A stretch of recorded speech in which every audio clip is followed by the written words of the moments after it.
كل من يحضر معنا في هذه الأمسية. نرحب بكم في دوحة تخدم تطور اللعبة في مختلف المجالات. وهنا الفرسان يتميزون في أجواء تجمع بين الإثارة والمهارة. هي 17 دقيقة 39 ثانية بالتحديد تفصلنا عن الشوط التالي، وهو شوط تصنيف 5 نجوم، جولة واحدة ضد عقارب الساعة من مرحلتين. العبور للمرحلة الثانية يتم في حال العبور الناجح وبدون أخطاء. ارتفاع 1.50 سنتيمتر. إذا هنا جولة الدوحة الدولية لهذا الموسم 2025.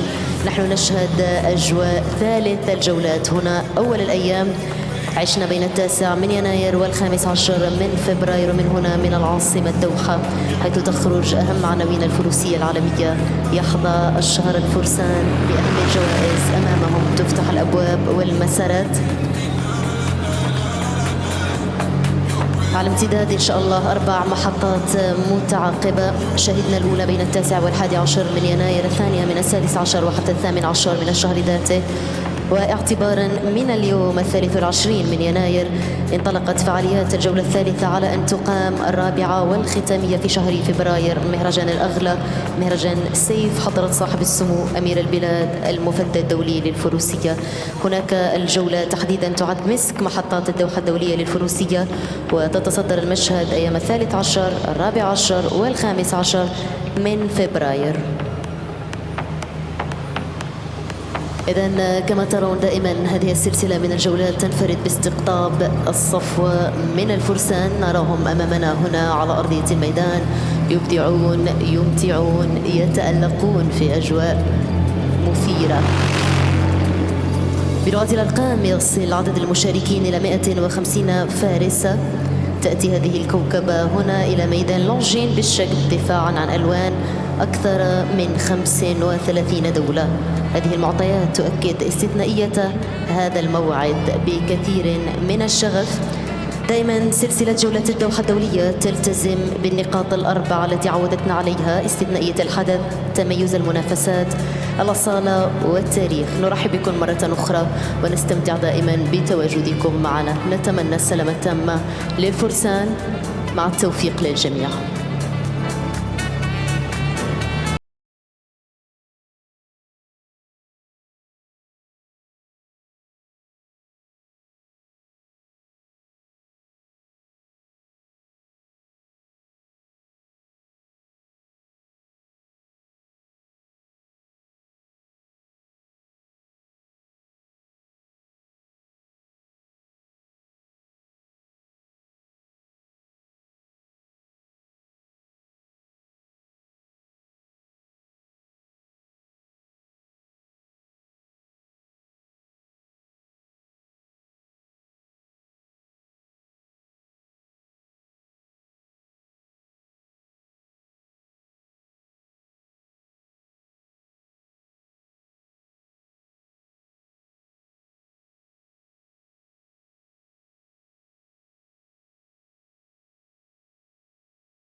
now less than 10 minutes away from the first start of the five-star action here on week 3 at the Doha Tour 2025. A total of 45 riders are entered in the 1 meter 45 Longines ranking competition. We get a course divided in two parts, a two phases competition designed by Peter Schumacher and Phil Schmaudov coming up from Germany with all their team, Abdul Karim Sabri, Samir Al-Juaid, Mohamed Abdel Maksoud, Imad Balassen, Yasser Assar, joining them to help out and to assist on the arena. So, two parts of this competition from fences 1 to 8 and 9 to 13. We've got a time allowed of 54 seconds in the first phase for 235 meters, and second part 9 to 13 length 250 meters and a time allowed of 40 seconds. 29,000 euro of prize money means this competition is counting up for the Longines ranking.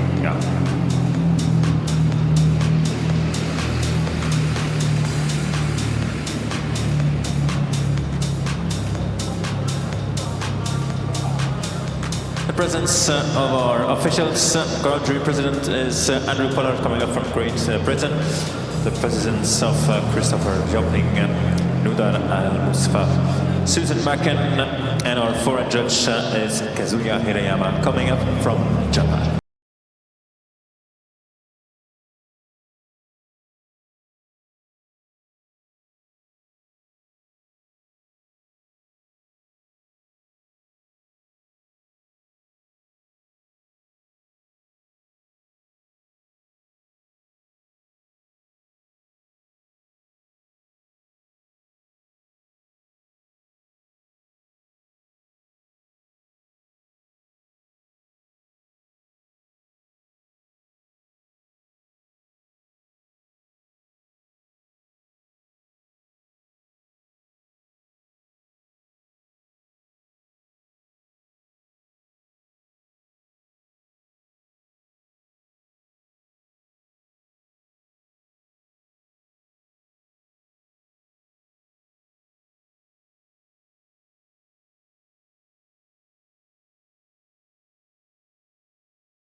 Arena closed, arena closed. We're ready to start in less than 3 minutes.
We're ready to go in a really short moment with the first start of the 45 riders entered into this competition.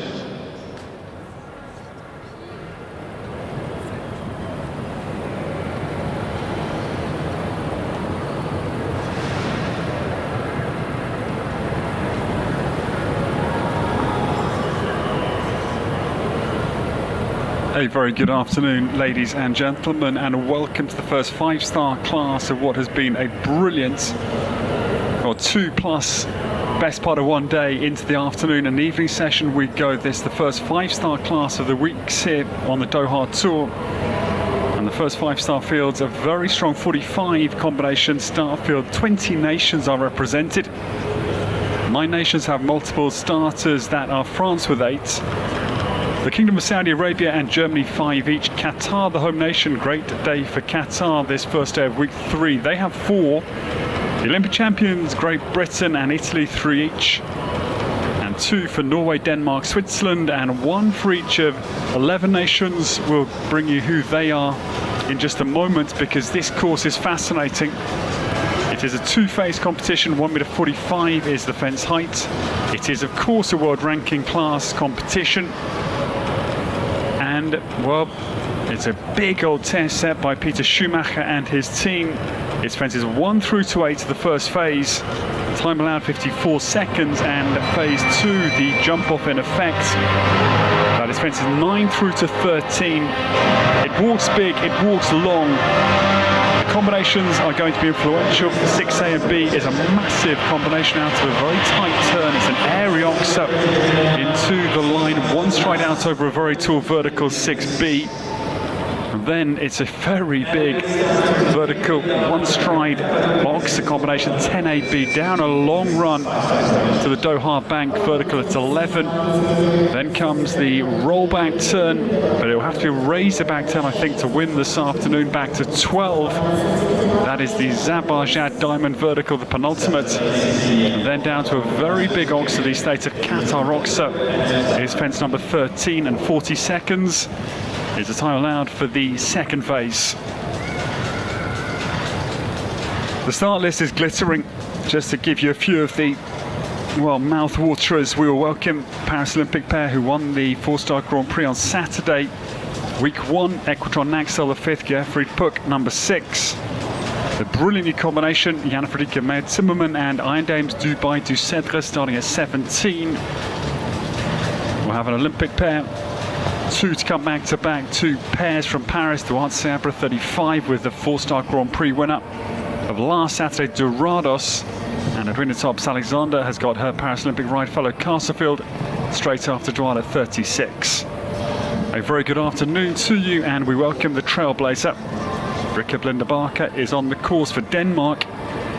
20 nations, as I say, is a huge start number of different countries. This pair with the reserves for Paris for the Danish team last summer. This is the horse that won Rikke her very first 5-star Grand Prix in Monterey La Silla back in late 2023. Tabalou PS, he's 13 years of age, son of Taloube Z. Christian Alman's wonderful old campaigner, Damsahir Balou de Rouet.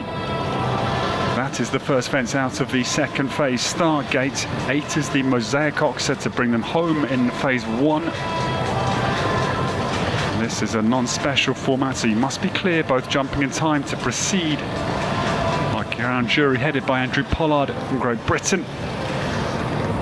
The bell will toll if there's any penalty out in the first phase. But Ricky Blender-Barker travels back now to the penultimate. Will not go flat out around the second phase in any case, but the penultimate is the 4 penalty on the Danish scorecard.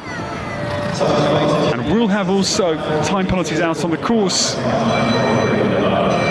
Exceeding the time by 6 seconds elapse, and the one mistake comes later at fence number 12, the penultimate. We're away in the first 5-star class of the Doha Tour 2025. Ricky Blender-Barker gets us underway. Tableau PS, the Paul Schockermöller suffix, completes with 14. 8 jumping and 6 for time.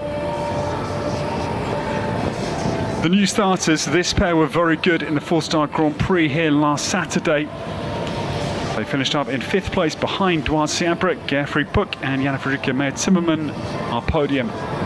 Torben Kolbrand hails from the north of Germany, not far from Münster in North Rhine-Westphalia, and this is Mastermind RL second out. Germany brings 5 to battle this afternoon, same number as the Kingdom of Saudi Arabia, just France with more starters with 8. But the nation that won the team bronze at home in Paris last summer.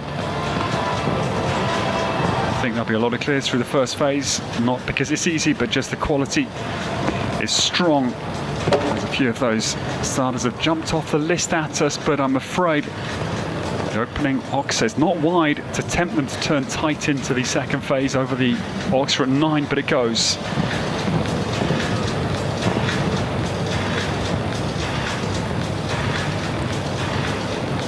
This horse, like Millie Allen's Genesis to Talma, who will start at 10, is the son of Milo Carthago, Le Prévost, former team horse for the French. Now the 2 Milo Carthago horses in this field, and Torben Kolbrand comes home. Just the Oxer goes at 9 for the 4 penalties. 36.31, Mastermind RL's time. First out of the German contingent this afternoon.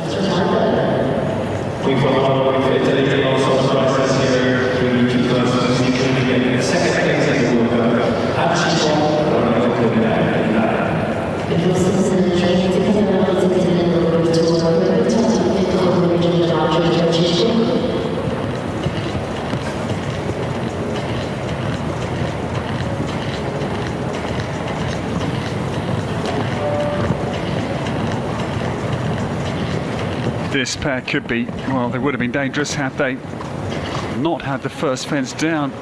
Chico's on the course for Roberto Previtali. They won the 2-star world ranking class speed competition. It was a very good win Friday last week.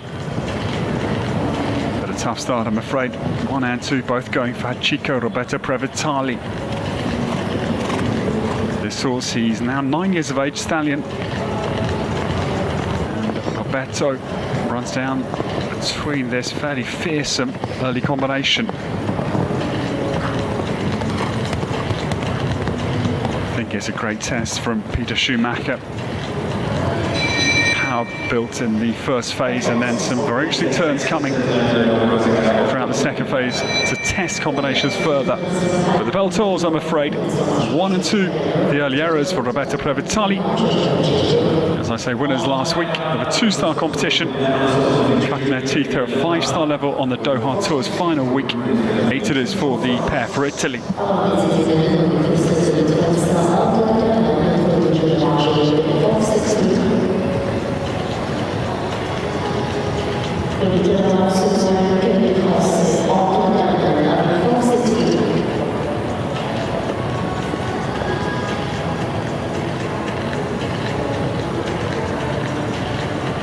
The first of the 5 this afternoon for France, Antoine Herman gets away from the Cheval stable of the Sadron family. Southwest of France, likely to Toulouse. Yeah, awkward stride at the second. That's a big ox. Oxpit Grim Francais Sana Vigara Soy crossed to Papillon Rouge for Antoine. He won the very first 4-star class of Doha Tour's second edition here in 2025. Week 1, that was a great win for Pegasus Dawson's Flex.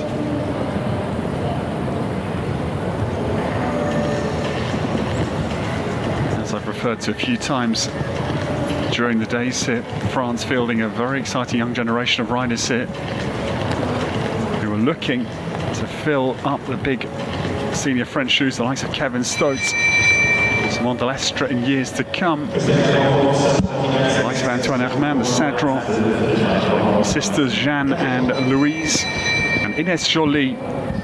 Both Ines and Jeanne winners on the Longines Global Champions Tour Grand Prix circuit, Monaco and Paris last year. Monaco for Ines and Paris for Jeanne. No second phase, I'm afraid. Antoine Herman, Foxpit grim exit.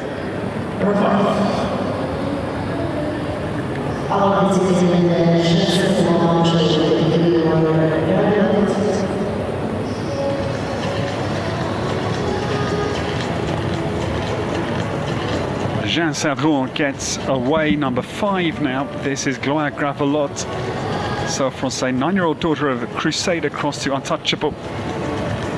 Bred by Fanny Mayer, this one, and Cheval the owners. Jeanne had a very good first week. She was well placed in both the World Cup, 4th with Dexter de Kerguelen and 6th in the Grand Prix behind Messrs Weishaupt and Puck respectively. Yeah, very well down through 6AB for Jeanne Savron.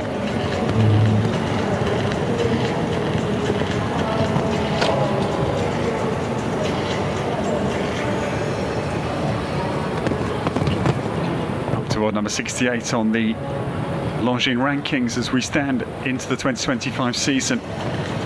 Can anybody overtake Henry von Eckermann? That is what is the burning question. Martin Fuchs had such a year last year, but still will not claim top spot just yet. After his Rolex IJRC top 10 final win with Leonie J. But Jean Sadron comes down to the final fence. Very good round. This is, yes, super round, 33.87. And his father Olivier walking away. His daughter's gone into first place, 33.87. Sets the early pace. And that is the first double clear of the 5-star 2-phase competition.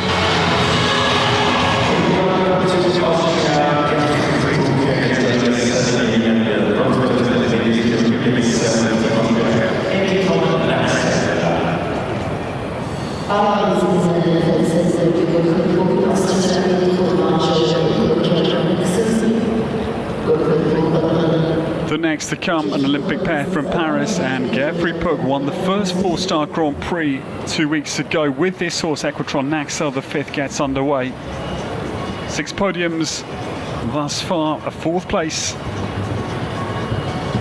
And again, Naxel very good last Saturday, again in the 4-star Grand Prix for 2nd, in behind Duarte Sabre. The 1-2 was a pair of Paris Olympic combinations from the games last summer.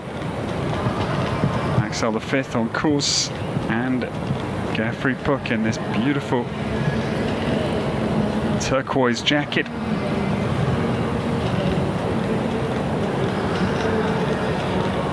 Now, time allowed is 54 seconds in the first phase.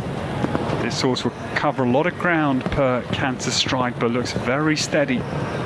Geoffrey Puck, his eyes right on the ball. This will not be a time penalty.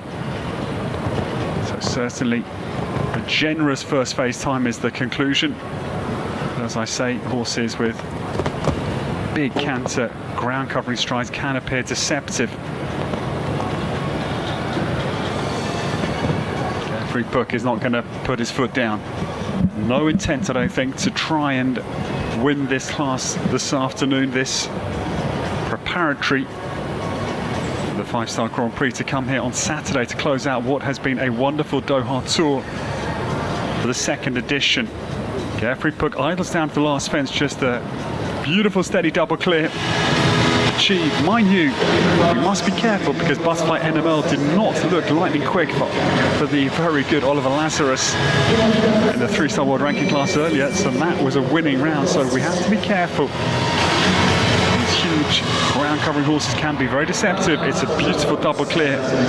Big air free book, and into second goes his Olympic partner for Paris, Equestrian, Naxel the 5th, the winners of the first 4-star Grand Prix here 2 weeks ago.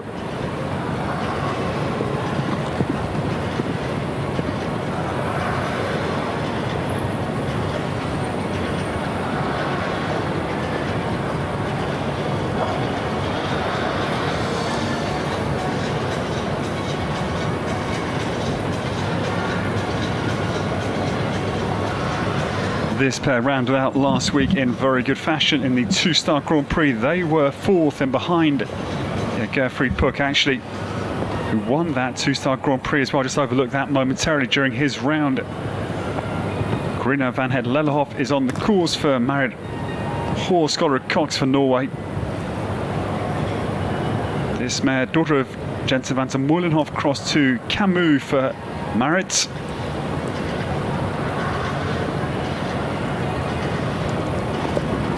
Cox Stables flag was flown impressively by Millie Allen last week. 2 4-star wins and her first 2 international 4-star victories. They were both brilliant. 2 nights on the bounce for Millie Allen. Now Marit clear well through the first phase. This is a quick mare, as we saw in that 2-star Grand Prix. That was a fearsome course set up on the last day of week 2. Karina down this big distance. It's a fearsome run, diagonal cut to 11, and the added difficulty, the big Megatron right in the horse's eyesight on takeoff to 11, so not easy at all. Jean Sadron's time is going to be under fire. I think it's just safe, but it's a very good round. Yes, super round from married horse Dollar Cox and Karina van Het Lellehoff for the stable run by Marit's husband, Carol Cox, 34.29, and goes up into second place.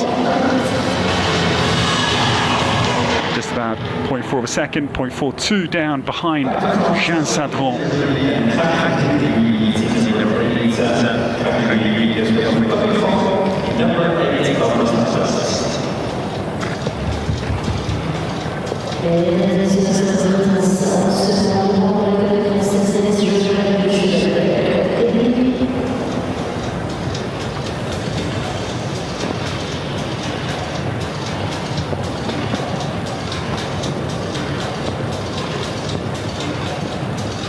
The new starter, Ines Joly, gets away. France still leading. Jean Sadron, I don't think will stay there for very long. I don't mean to be unkind to the round of Jean. It was very, very good, but that is just the competitive nature of a 5-star afternoon. And Ines, this is Crac d'Aiguizette, number 8. This is the beautiful son of Comilfo. He's 10 years of age. Nabab de Rev here, the dam sire. Powers down over 7 clear. As I've said, I think the majority will be clear. Ines Joly turns fairly sharply. Way out over 9 now, this compact, powerful, muscular bay down through 10AB, little flutter. The front bar of the Oxa, it stays, and then Ines measures the stride down to the Doha bank vertical. The home turn, 10 seconds now to come home ahead of Jean Sadron in this French battle. It will be quicker. But will it be enough for the win this afternoon? I don't think so by some way, but we will see. 32.74, great effort. And by just over a second, 1.13 seconds, the advantage that Ines Joly extends out over Jean Sadron. It's French 1-2, Norway 3rd. Crac d'Aiguizette, very, very good. Just bear in mind though, Jean's horse just 9 years of age. Here's the confirmation. Crac d'Aiguizette 10, so senior citizen relative to the Salle-Francais mare of Jean Sadron. 32.74 is the new time to beat.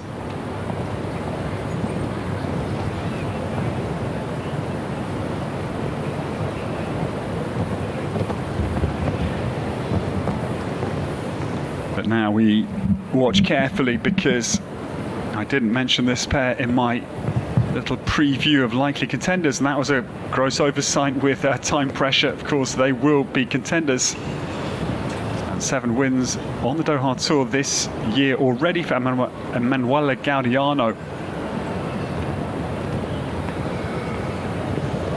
Diablo Blanco, the sire. This one bred by the Gestüt Lewitz in the northeast of Germany. This horse looked very good last week, though not competitively ridden, particularly by Emanuele, as if to prime this big grey for this precise purpose this week. 32.74 here. Time surely will fall. The question, can they leave the fences standing as ever? Emanuele Gaudiano hunts down to 11, meets it perfectly. He's got 15 seconds there prior to the home turn to put Italy once again ahead. It's been highly thematic for our second edition. And yes, Emanuele Gaudiano storms down to the last fence to knock chunks of time out of the French 1-2, 29.86. And the best part of 3 seconds clear goes the big winning Italian. Eyes up win number 8 in the first 5-star competition of the 3 weeks here on the Doha Tour. Exhibition round again from Emanuele Gaudiano, and as I say, did not run this horse fast or competitively last week. It's a prime, the 13-year-old for this 5-star week.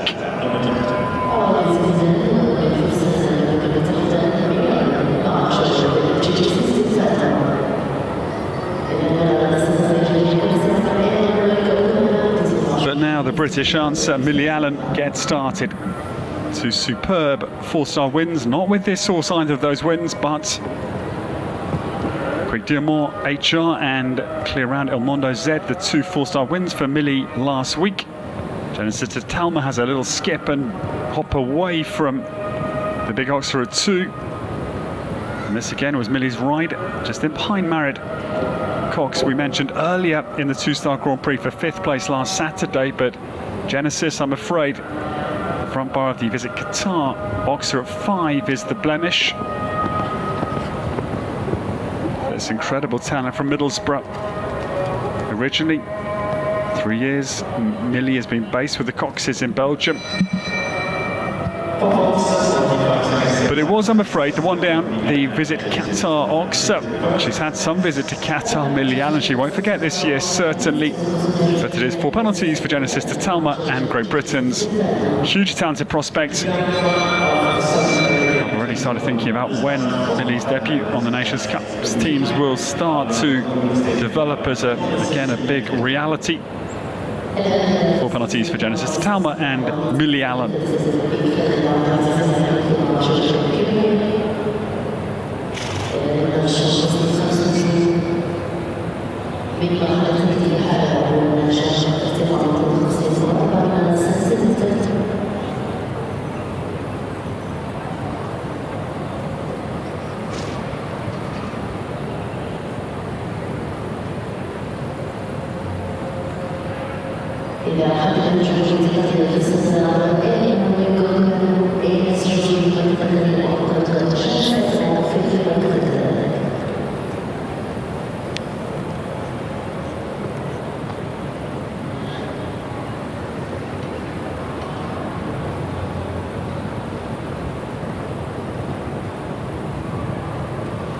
It's been a busy day for us commentators here, so I'm very grateful for Q High End's little delay of the start. We can get some water down, a little bit of nutrition.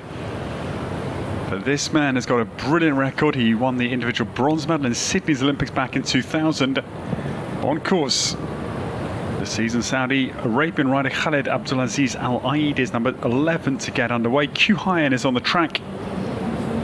Semi crossed to Toulon. Toulon, who featured because the first winner today, the 3-star 2-phase competition, was a Toulon victory. Toulon side Ducan, who won for Mohamed Al Barker for the home nation. This horse looked very good over the 3 weeks here. Reliable, consistent type of horse, this one. Just waiting for it to put the brakes on into the Oxer and throw the commentator statements they love doing at the horses into oblivion as a total misconception. Q-Lane travelling very well down though to the Doha bank vertical, aside from commentator myths. Very good round again here. Khaled Abdulaziz Al Aid will not chase the time of Emanuele Gaudiano. We need to see who does now, because of course prize money goes down the line, but it will be interesting to see the mentality of riders coming in. Some of course will challenge for the victory, some will just accept they're not going to beat the Italian, but as I say, prize money down the line. There's still a lot on the cards, whether or not you can get ahead of the Gaudiano time to beat, that is 29.86.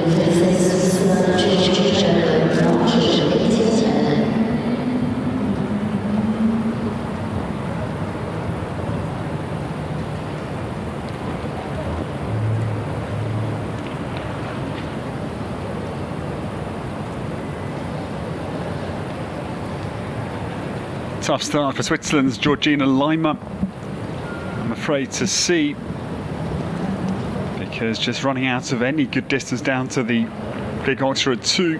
Etienne represents this, the Dutch design Cardino son for Georgina. This lady studies at Zurich. Environmental engineering is her major. Very, very impressive, interesting, I think critical subject as we go forward with global warming. My father passed away last year. That was Dad's pursuit for many, many years, a pilot in the RAF, then saw Torrey Canyon's oil disaster and spent many, many years and hours trying to convince Rolls-Royce and Boeing to re-engine aircraft, and huge projects Dad was undertaking to no avail. They recognised it later. Rolls-Royce said he was ahead of his time, but yeah, got nowhere. So great to have Georgina, hopefully at the cutting edge of environmental developments as we go forward, as well as her top-class riding career. Tough round, I'm afraid, for Rob Aarons' pupil this afternoon. 27 is the score for Etienne M and Georgina Lima for Switzerland. Combination 12. Struggle out on the course, I'm sad to say.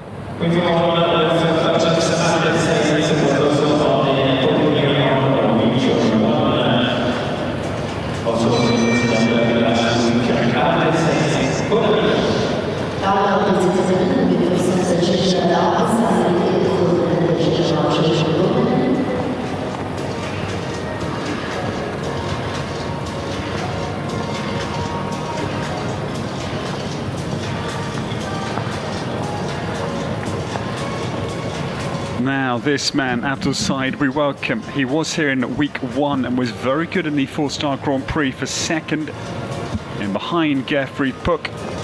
He looked very good, very quick he was in the first class today. Abdul Said, we welcome back to the Doha Tour. Now this is a brilliant mare, Estonian mare, Bon Ami getting started. This was the ride that was the reserve champion. No, in fact that was Arpège de Roux, I apologise, in that 4-star Grand Prix. Bon Ami though has had a lot of superb form for Abdul Said, and this could be a pair to feature.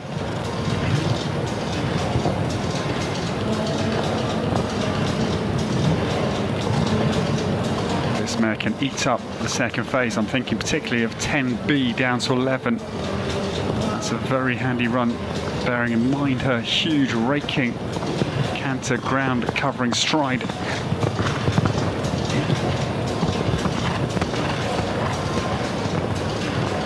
Now Bon Ami down to fence number 8.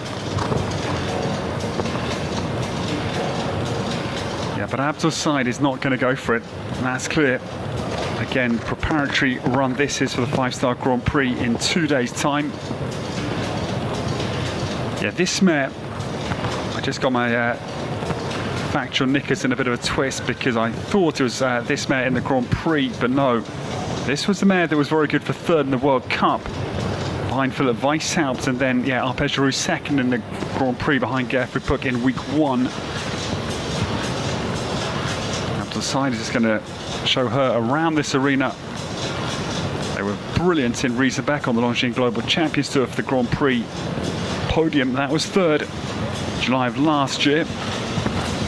Abdul neutral side is going to have a clutch of time, but I'm not concerned. That was the objective. Give this mare a good look around this Longines arena ahead of the big 5-star Grand Prix that we can't wait to bring you on Saturday afternoon to close out the 3 weeks on the Doha Tour.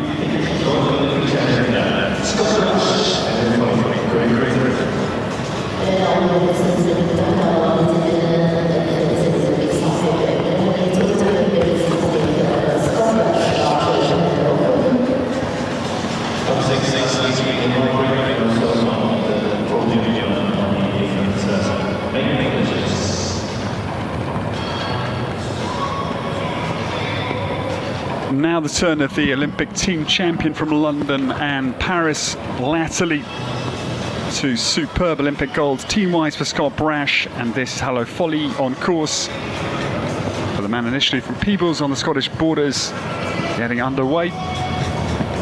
Hello Folly, she was 5th in the World Cup qualifying class here in week 1, and last week was very, very good in the jump-off class, the 4-star jump-off class on Friday. The third in behind Ellen Whittaker and Millie Allen, that British podium. This mare, I talked to Scott briefly about her, and he certainly thinks she's got all of the qualities. As you can see, huge scope, blood type of an athletic mare, so she'll be quick as well. She's 10 years of age, daughter of Louis-Dam, crossed to Diamond de Semi. Louis-Dam, the son of Guidam, and Guidam, the son of Rolfion Bengtson's individual silver medal winner in the Hong Kong Olympics, the great Ninja Lassila, back in 08.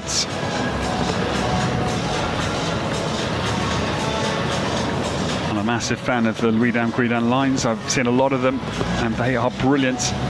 Scott Brash, though, similar policy to Abdul Said, just to hack around, preparing for the 5-star Grand Prix in a couple of days' time here in Qatar. Retires Hello Folly, owned by his superb owners, Lady Pauline Harris and Lady Pauline Kirkham.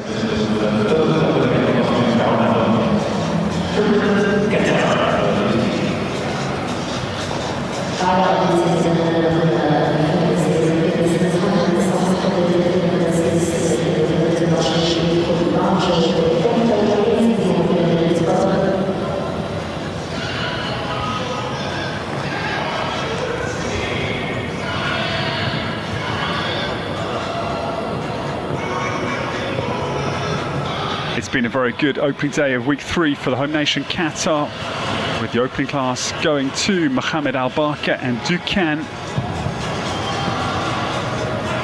And then a very good third place in the world ranking 3-star class this afternoon for Khalid Al Almadi, again for Qatar. On course now, the first of the 4 for the home nation. This afternoon, Basim Mohammed gets away.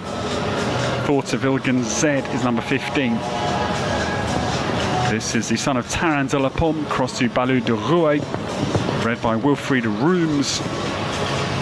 Bassem turns, straightens up to 8 to make absolutely secure of a first phase clear that he achieves.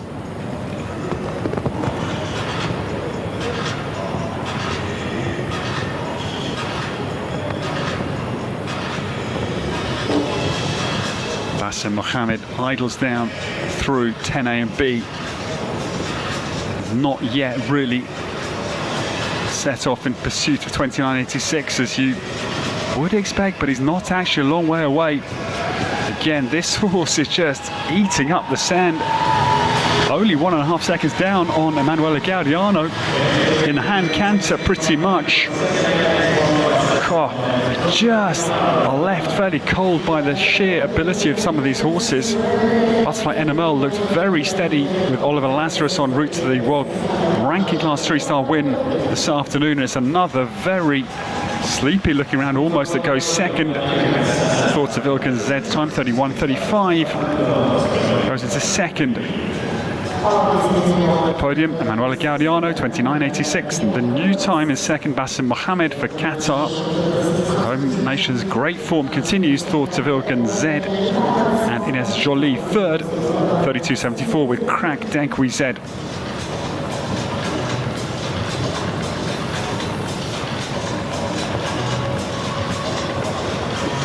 The new starter looks like an out-and-out horseman. Enjoyed watching Bjorn Kuvertz here on the Doha Tour, and Lucidor underway. Balus Bellini cross to Pontifex.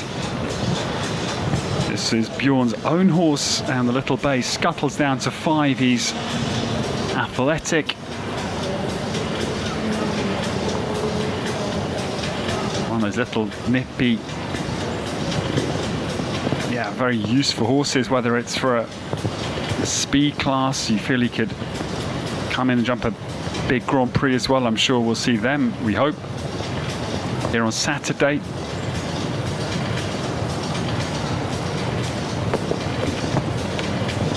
Bjorn turns now out into the second phase. 29.86 of Emanuele Gaudiano will come under a little bit of fire here.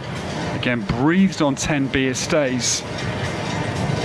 10 seconds on the home turn. Getting quite strong on that home turn, chasing back towards the collecting ring a little bit, I think. Wasted a lot of time because of the yank down the reins that would have given Bjorn Cuvet's elbows a little bit of a dislocation. It was a sudden pressure in the contact. Would not like that as a rider. And a slightly rueful look back because in 6th place after a good round. For the home turn, I'm afraid, was a loss of time for Bjorn Cuvet and Balucidor. They finish in 6th place at the moment, 34.91, the German time.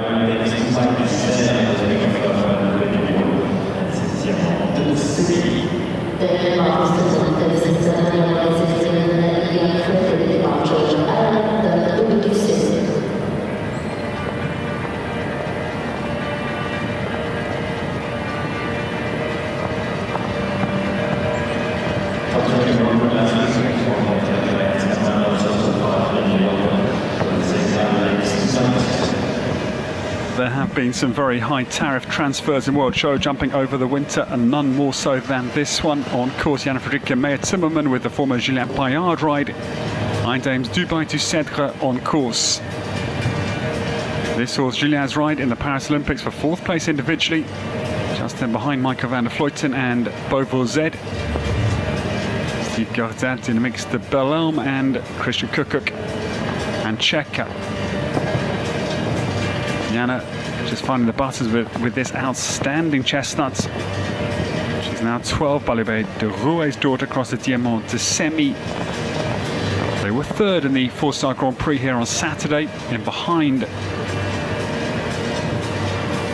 Siabra and Duradas a 2nd, again from the Olympics in Paris, and 2nd place going to Geoffrey Puck and his Olympic partner Equestrian Naxel, the 5th. But yeah, it's a retirement for Jan Fredrik Meyer-Timmerman, just again priming this horse for the 5-star Grand Prix. No doubt, as we've seen recently, both Abdul Said and Bonami and Scott Brash and Hallo Folly, similar approach employed by the German. Of course, it takes a little bit of the sting out of this competition in its own right, but we have to see the desire for riders just to show their top horses this impressive arena. They will not all be competitive. That is the nature of an opening class at this level. Not the purpose, but it's a consequence of the opening 5-star class.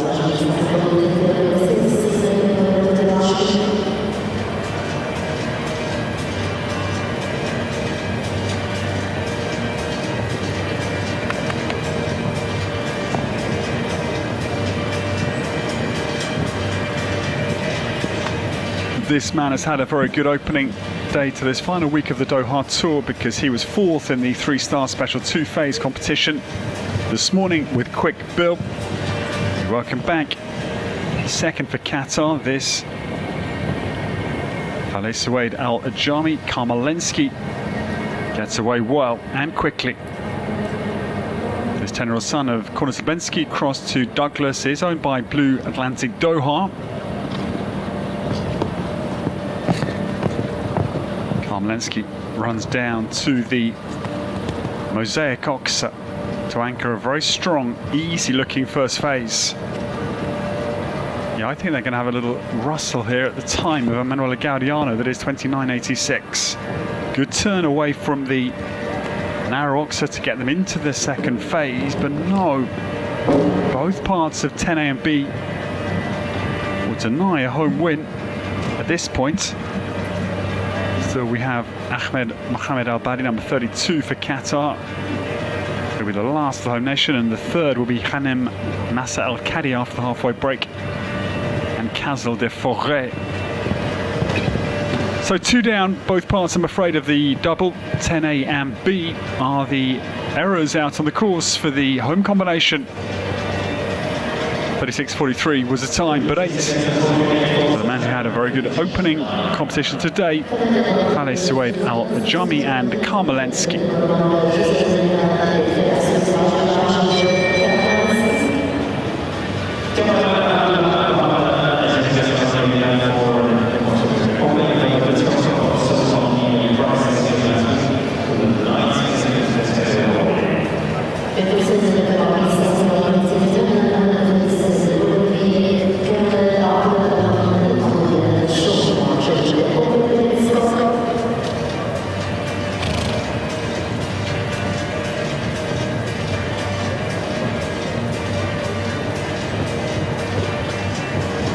The new starter is the brilliant Kamal Abdullah Bahamdan on course. He is a 5-time Olympian.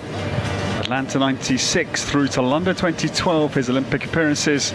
Sydney, Athens, Hong Kong, Atlanta, as I say, and London latterly, where the team bronze came for the Saudi Arabians, and Noblesse de Tess was 4th individually. Stunning in Greenwich Park he was. Kamal just comes very quickly down through the exit fences of this first phase. He is fast. This is spot by Van der Bishop. This gelding, son of Lecter Van der Bishop, crossed to Nabab de Rev, bred by Tom de Krene in Belgium. This was owned by Kamal himself, and 1 down, totally, missed that one. It was 6B, vertical out of the double. That is the 1 scalp, I'm afraid, for the great 5-time Olympian. And we say farewell to the pair for Saudi Arabia. Sadly, shortly before the halfway break, we have 4 more to come before the 5-minute interval.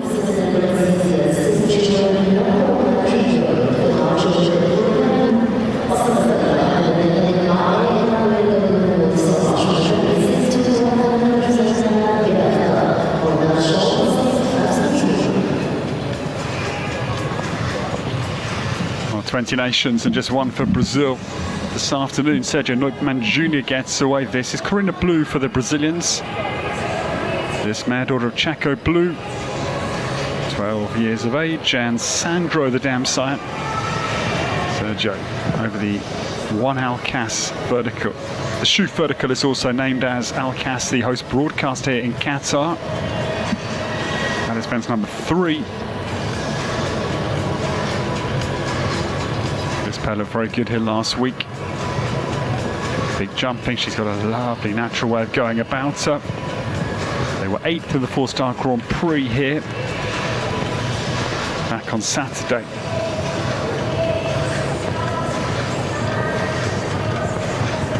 And hand goes up again. The purpose for the riders, of course, the consequence for the judges is that as the open class there'll be plenty of retirements, but the purpose of the riders, just to explain why I was hovering between the adjectives, is that I just want to show the horses this Longines arena. No point either in putting mileage into your horse's legs unnecessarily 2 days ahead of the big 5-star Grand Prix. So acclimatise and then exit is the defined strategy.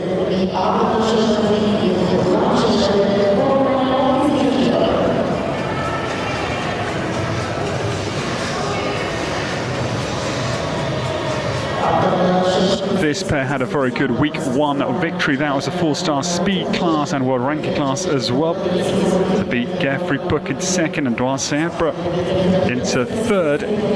Mariano Martinez Bastida in that class was 4th with Bolano, who featured this afternoon with 3-star. And Millie Allen, who went on to win a 4-star class the next week, was 5th. So that shows the form they were in. Abdullah Sharbatli gets away. This Buckman's Lord Petsy Jr. for this man who won the silver medal individually at the World Games back in 2010 in Lexington. A real powerhouse of a Olderberg stallion. Buckman's Lord Petsy crossed to Quattro. bred by Werner Meyer for ultimately Abdullah's ownership and saddle.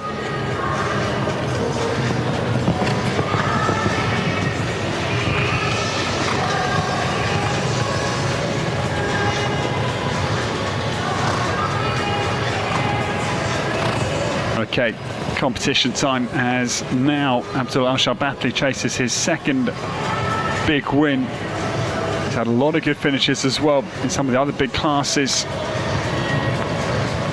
Storms down to the Doha Bank vertical at 11. Turns now homebound. 29.86 is surely going to fall here. It's an untimely bunny hop that maybe nearly costs him first place, but into the lead he goes by 0.13 of a second. Wow, that bunny hop between the penultimate and the final Ox of the state of Qatar final fence was nearly costly. But 0.13 of a second, the advantage opened up by Abdullah Al-Sharbatli. And the red-hot Berkman's Lord Percy Jr. Well done to Saudi Arabia. They take over the lead here in the 5-star opening class. 0.13 the advantage. Gaudiano drops to second and Basim Mohammed into third.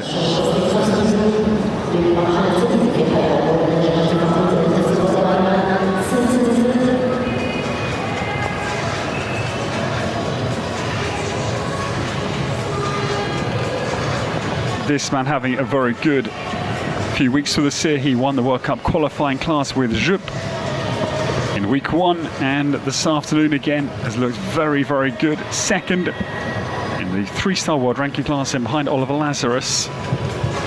On course, Mariano Martinez Bastida, and this is quite a poised jumping. This stallion, he is 12 years of age, son of Caprice Boamargo, cross a Doble Cento for Mariano, his own horse again.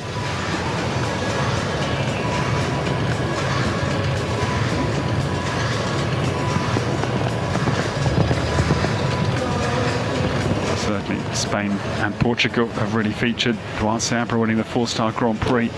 This man, many podiums again, and that World Cup qualifying win in the first week. 29.73, though no, I'm afraid the back bar of the opening fence into the second phase tumbles.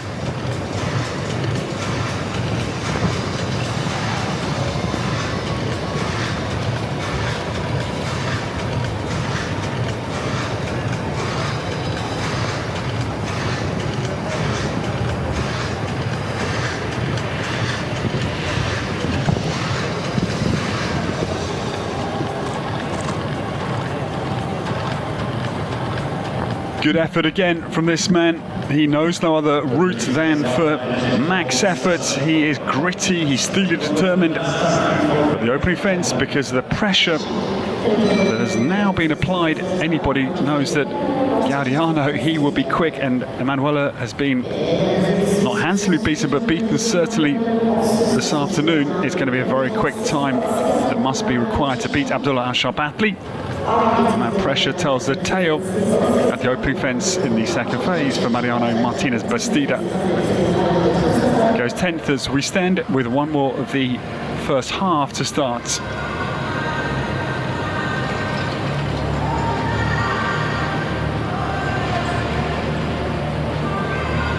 It was a horse of the same name that was the third out in this 5-star Hachiko for Roberto Previtali. It did cause us a little bit of a moment in the first week, but same name, different horses, and France's Oscar Campulin will anchor the first half of the 5-star opening class here on the Doha Tour.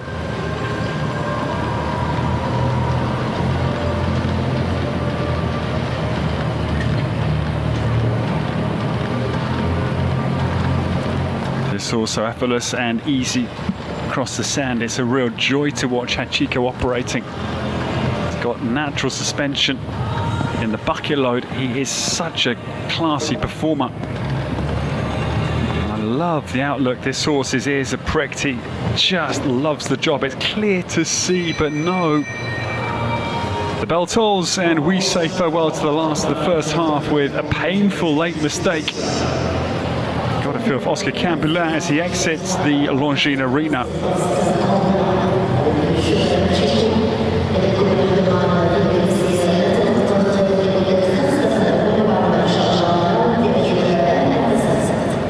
a shame. Hachiko looked to be almost eyeing up the Arabian Oryx Island, the national animal of Qatar. Just on the landing side of that big final fence of phase 1. So we go into the halfway break at 29.73, leads by 1300th of a second. Abdullah Al-Sharbatli eyes up another big win with Berkman's Lord Pensier Jr. The Kingdom of Saudi Arabia leads the way. He's won 7 times, but win 8 will have to wait until later this evening, potentially. That is Emanuele Gaudiano's second. And for Italy, and third, Qatar's Bassem Mohammed. Very good round for Thor to Vilgen Z. That is our podium. We take a short break from the Longines Arena. Thank you for your company. We will be back very soon.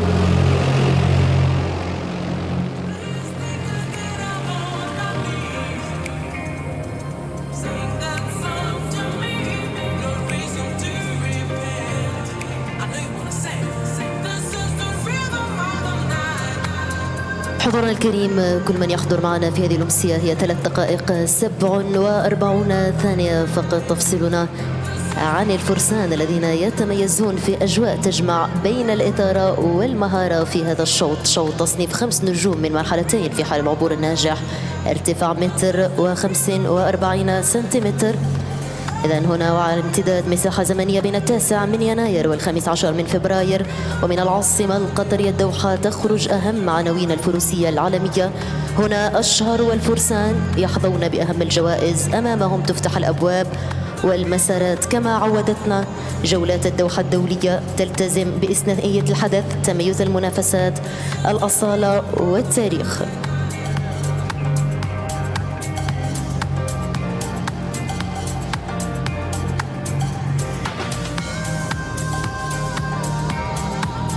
على هذا الميدان دائما ومنطلقة من مكتسبات السنة الماضية، هذا الميدان الذي كان شاهدا على أبطالها وبطلاتها، شاهدا على مكانة الدوحة قاطرة للرياضة.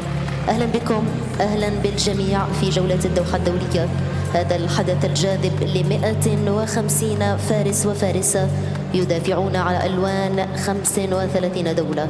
نتمنى للفرسان والفارسات كل التوفيق مع السلامة التامة للجميع إن شاء الله.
In a short moment, we'll be resuming this competition. Abdullah Al-Sharbatli leads the way, 29.73.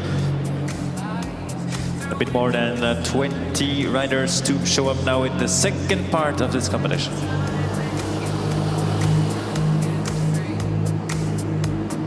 إذن 20 فارس وفارسة سيعودون إلى المنافسة إن شاء الله بعد 22 ثانية. الصدارة المؤقتة إلى حد الآن مع الفارس الأولمبي عبد الله الشربتلي من المملكة العربية السعودية، 29 ثانية، 73 جزءا منها.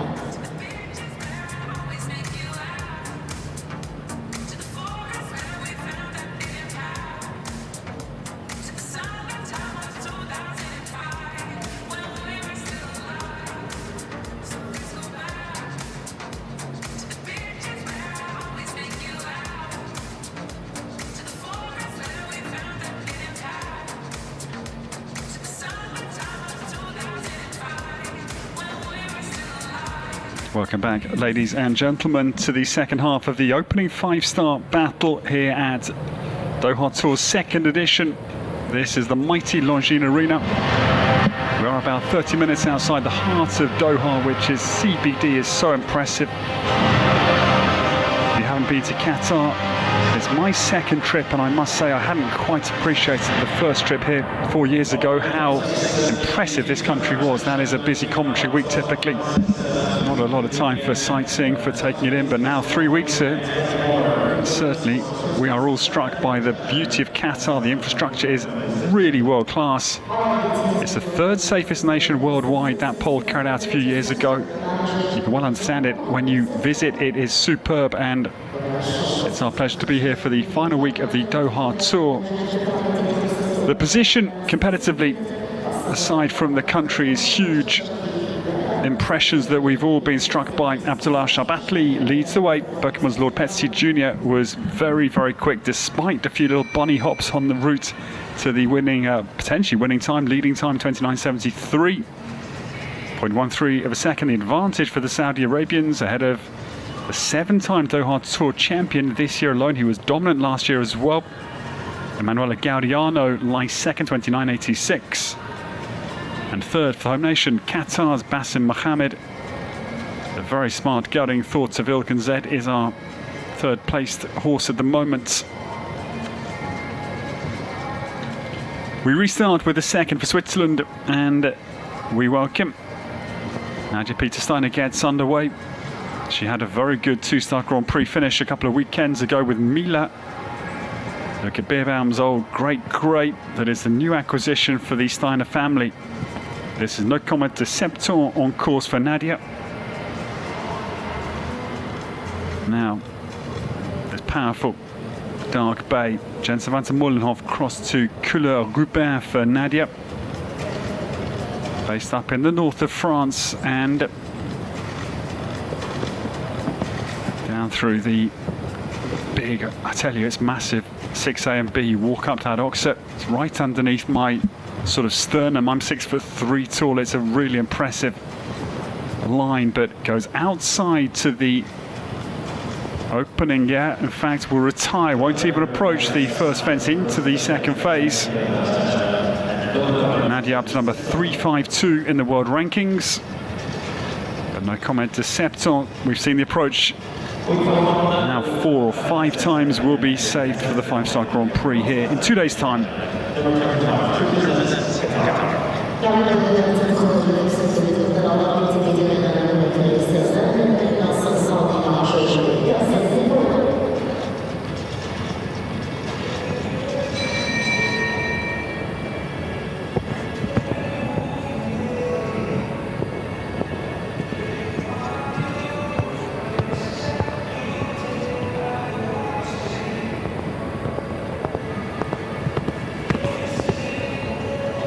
Qatar's had a very good day at the office with the 3-star opening class today going to Mohamed Al Barka and Dukan. And the 3-star world ranking class prior to this one, Khalid Al Almadi was third with Chiquita O. So the Qatari tail very high on this opening day of the final week of Doha Tour. But I'm afraid the second fence claims the penultimate for the home nation, Khanim Nasser Al-Kadi, Castle de Forêt. Down and again, breathes on 5, just rolling the front bar in the cups, but it stays.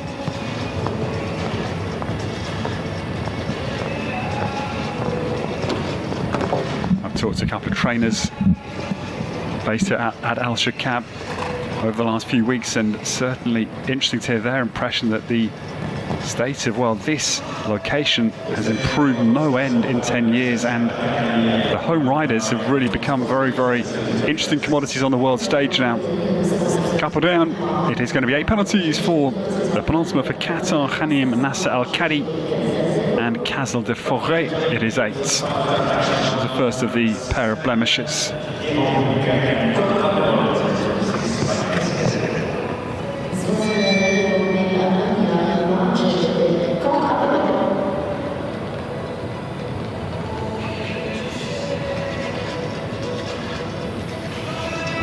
Great camera work, close-up shot of Sven Gerhardhunneke. Looks like an outstanding horseman. Dressage-like hands, a real poise and calmness about his equitation. Got to watch those hands and the sheer calm concentration. Think about the tall figure similarly of Daniel Deusser. One of Daniel's hallmarks is this incredible composure, whatever stage he's on. Sven Gerhardhunneke gets well away. Conor Parol, this, the Cascadello Conair son. Followed by Merve Henningsen for Sven, number 26.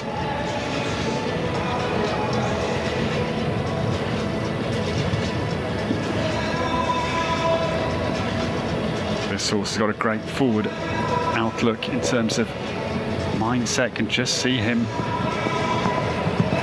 thinking always onwards and upwards. It's a real privilege as a commentator. You just get to absorb horses' energy, and that's the thing I love about this job. Results are secondary. I mean, yes, they're important to narrate the story, but what the horse tells you is what I feed off as my sort of raison d'etre. And this horse, yeah, it's a shame, falters into 10A and B. It's got such a calm, focused way of approaching things out there. Conor Parol just struggling rather through the outside shoulder on that turn. We've seen that a few times today. That in-gate is clearly very magnetic. The last goes as well, I'm afraid. A little bit frustrating for the German. Sven Gerhardhunneke comes home with Conor Parol. It will be 2 down this afternoon. 8 penalties for this elegant horseman. 34.83 the German time.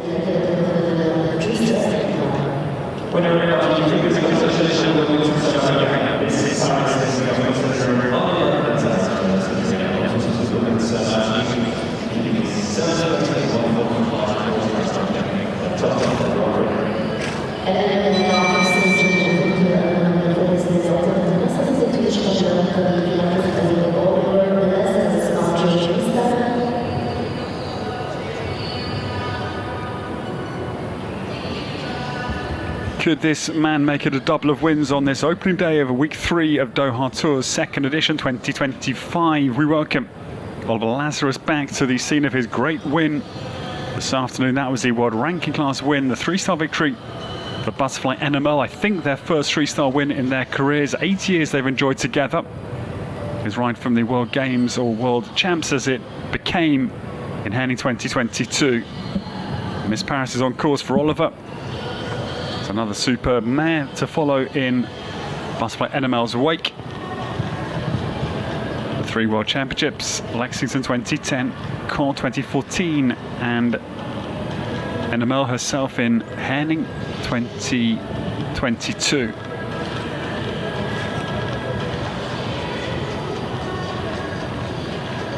As I said earlier, last week, I think that Oliver's got a particular horse type he likes. Their blood athletic types that just glide across the top of the surface. But yeah, the last fence, I'm afraid, will deny Oliver a potential second win on this first day of week 3. Haven't got a lot of mileage at 5-star level. They've been on the GCT, the Global Champions Tour, several times last year in Madrid, Paris, and Valkenswaard as well. But this is their first 5-star foray, understandably and logically, at the start of this year. The last fence goes for the 3-star champion of today, Oliver Lazarus, and Miss Paris.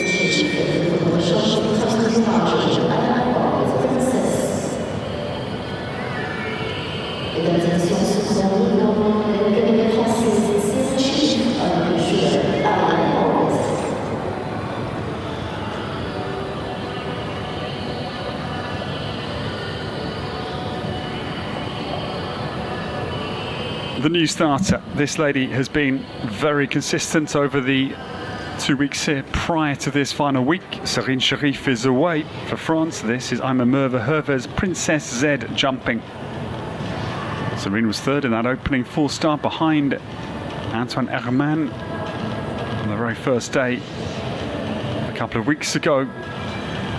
She just seems to get the job done very, very easily. Serene, just a very balanced and effective horsewoman.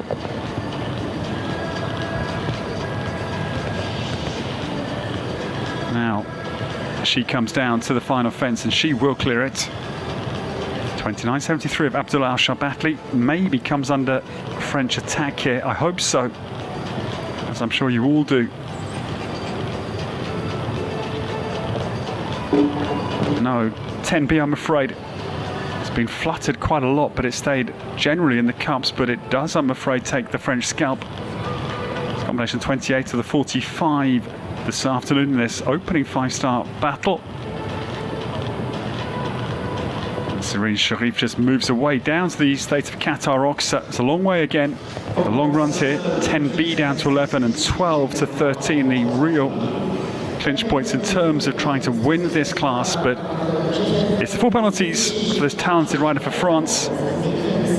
Serene Sharif comes home with the 1 down, 10B for I Am Merve Herver's Princess Z. Long days and long names, not a commentator ideal combination.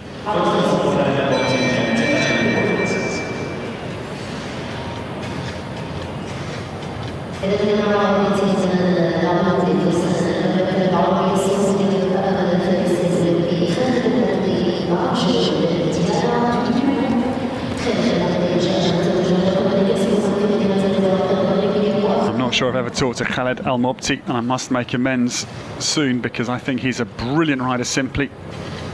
Combines elegance and effectiveness in equal measure. His ride, Jaguar King WD at the Paris Olympics, 48th individually and 22nd last year at the World Cup Finals. His second World Cup Finals in Riyadh, having been at Gothenburg back in 2019. This afternoon it is Diana Duplevaux Z on course, the Dumercy Van Tunnel, Cash Van Schuttershoff mare, Khaled's own mare. The sire, former winner of the Rolex Grand Prix just a few years ago with Beth Underhill for Canada in La Baule. The dam sire, Peter Fredriksson, H&M all-in fame with the Olympic silvers in Rio and Tokyo. Khaled Al Mobti, yeah, nicely through the first phase as he maybe chances his arm in the second phase here in the Longines arena. Yeah, that's quick. Down through 10AB, but again, the course bites another classy combination. The double into the second phase.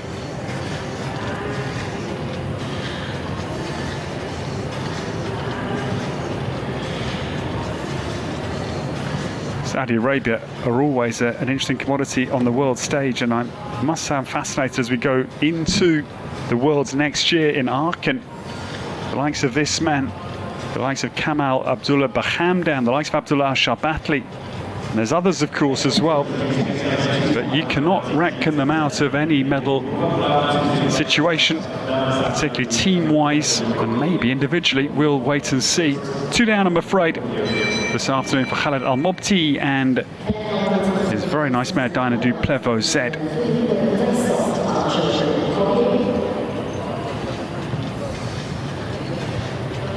The new starters, winners of the World Cup here 2 weeks ago, and Kobe 8 is back for more. Philipp Weishaupt gets underway.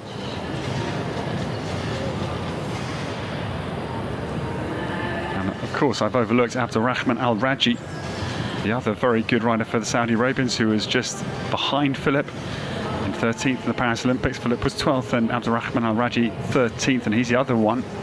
Which is why I strengthen my point about the Saudi Arabians' depth of talent. Kobe turns back with Philipp to the double 6A and B. 2 strides in there, comes up comfortably. But again, I think the same will be the same story as that for the likes of Scott, Brash, Jan Fredrik Meyer Zimmerman, that we will be anticipating retirement here. So yes, Kobe pulls out of the second phase.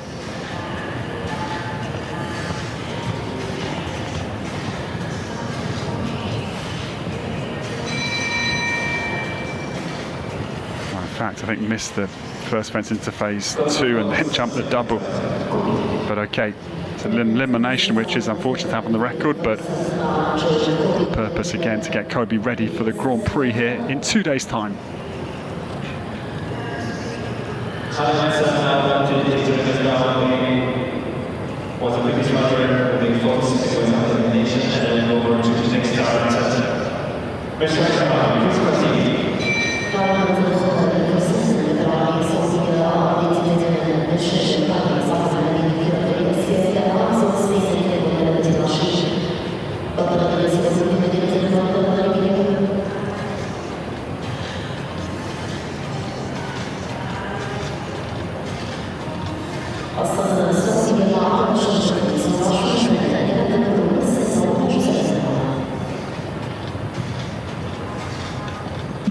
Now, of course, for the Kingdom of Saudi Arabia, it's another very strong competitor. Mashari Al-Harbi gets started.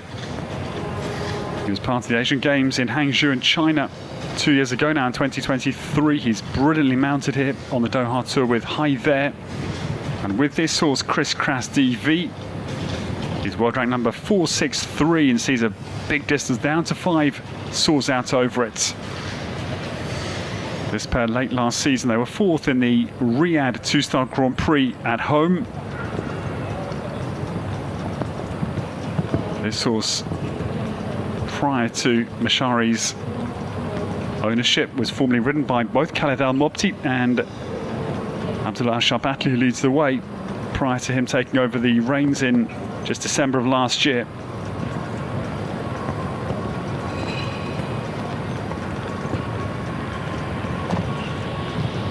This is the horse that Bart Bless took up to 5-star level with much acclaim. The Dutch rider.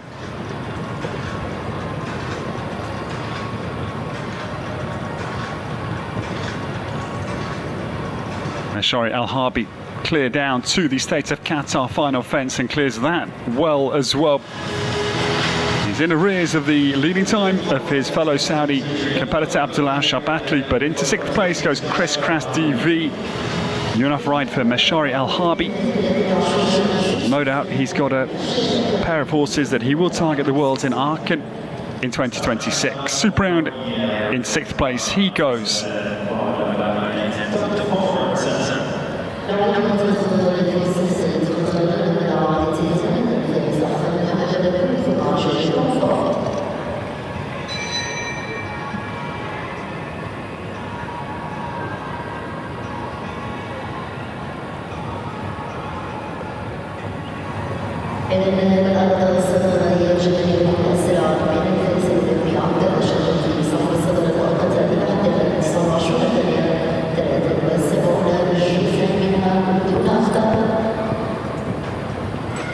Keep commentating on this horse and thinking it must be an actor from the USA. I think I'm combining Harrison Ford, and Tom Hanks. Tom Ford it is. Yeah, Harrison Ford, Tom Hanks is a fair combination. Tom Ford it is, we welcome.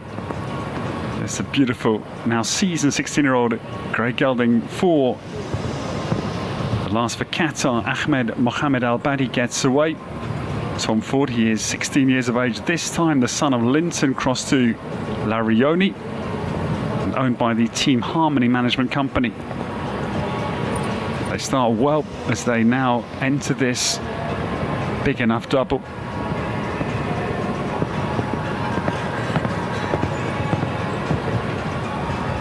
This horse with Ahmed since February of 2023, so fairly seasoned as a combination, but they take the last fence in the first phase, I'm sad to see.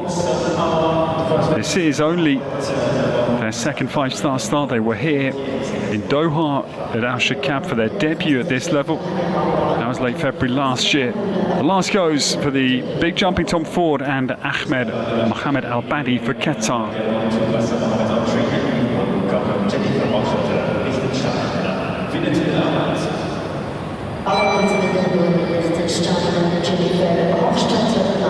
The new starter, this lady was 11th in the 4-star Grand Prix last Saturday, in behind Duarte Sabra and Duranas II, who won for Portugal. She's had a tough few weeks with us on the Doha Tour. Has been the overall picture, and we're hoping here for a good round Jennifer Hochstetter gets away for Liechtenstein, and this is the outstanding winning mood. Socrates de Chivre gelding winner 2 de la Hamente Z. There's the former rider and a Swedish, I may have a tough day at the office as well. A Swedish team rider of Evelina Tovek with Henrik and Kroner's Swedish team. Winner 2 turns down to 6A and B. Jennifer Hochstetter turns, well down through the line, and this is a much improved picture here. I read her facial language at the start as being a mixture of determination, then resignation, I saw, but now I'm optimistic. Jennifer beautifully down through 10A and B. Yeah, and now a bit of a feeling of confidence developing from this pair for Liechtenstein down to the final fence, and I'm really happy. I talked to Jennifer late last weekend. It was a really hard picture that she had to face, and now she's come back with renewed vigour, I think, and confidence this third week here in Doha. And that round, I think, will go a long way in repairing Jennifer's mindset after a tough few weeks here on the Doha Tour. Very good round at 33.26. Will put winner 2 de la Hamente Z up into 5th place in the 5-star. Delighted for Jennifer, and it's a good round just completed.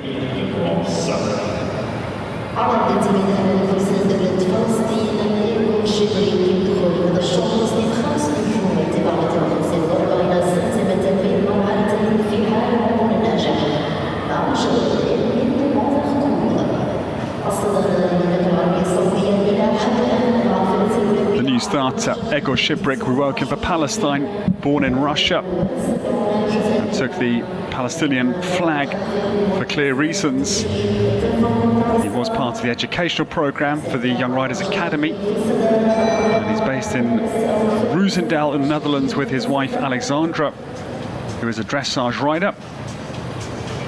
Egor spent some very useful time with Gregory Wathelet, two great veterans retiring from Belgium show jumping late last season, Nevados S in Mechelen. And we also said farewell to Olivia Philippance's great H&M Legend of Love, Egor Shibrik, and Maire de Moisharcourt, the new starter. This gelding, he is the son of Erluvon du Barry, crossed to Papillon Rouge. Number 34 gets underway into the last 11 or 12 in this 5-star opening class.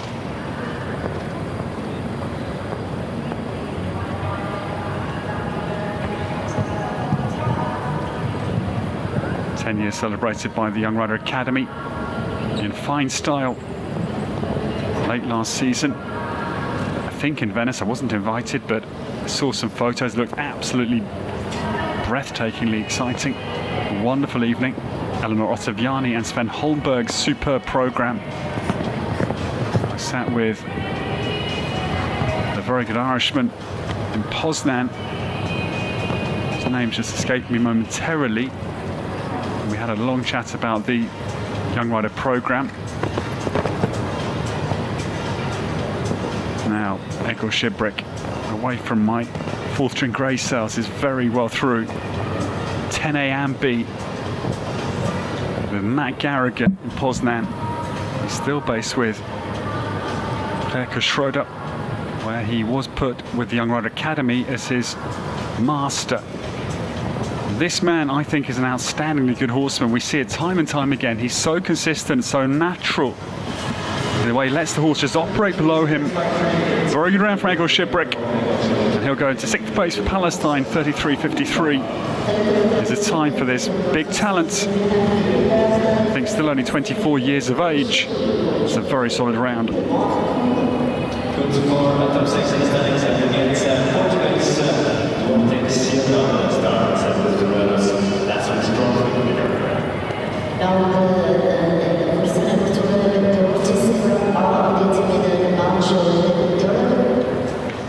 This man having a superb few weeks with us here on the Doha Tour. He has been really impressive.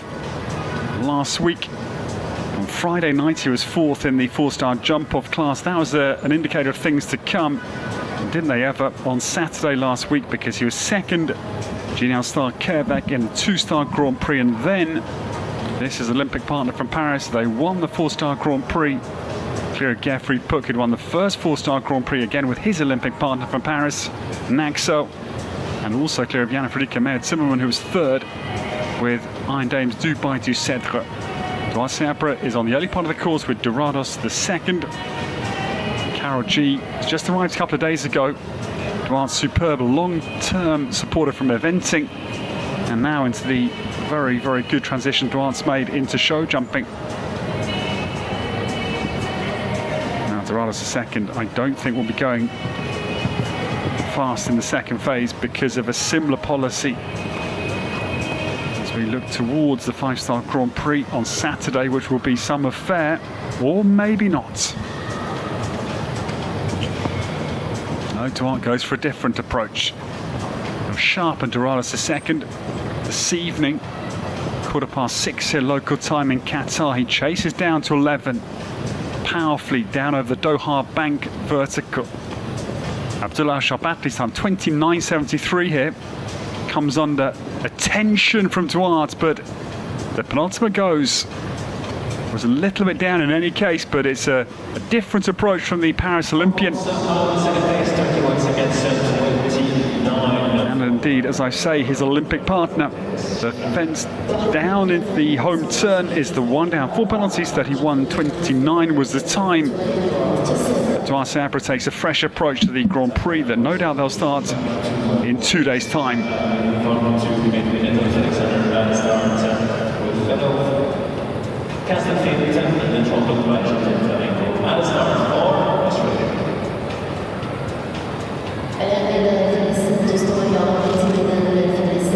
We stay with the Olympic pairs from Paris because now the turn of Edwina Tops-Alexander, 5-time Olympian now because of this horse's start in the Summer Games last year.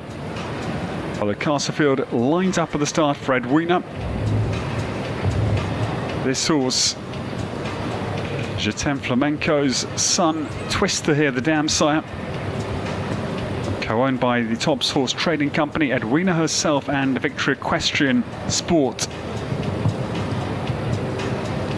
Castlefield lopes down between the host broadcaster, the Alcas Shoot Vertical, the Liverpool 4 and the Visit Qatar Oxer at 5. Jan himself here, saw him briefly at the Alamiri stables a couple of nights ago for the wonderful Doha Tour celebration dinner of what has been a brilliant 3 weeks. Fellow Castlefield, will Edwina take a similar line as Duarte a moment or so ago? It seems to, with the more experienced horses, that maybe they benefit from a little sort of lung opener, a little speed excursion. Whereas Scott Brash, for example, his mare 10, Hello Folly doesn't particularly need her teeth cutting just to wake her up. These slightly older horses maybe just benefit from a little adrenaline surge around their vasculature. The last fence goes for Edwina Tops-Alexander. In any case, fellow Castlefield comes home, but the last fence, the state of Qatar Oxer, the 4 penalty, 38.72 for the Australian.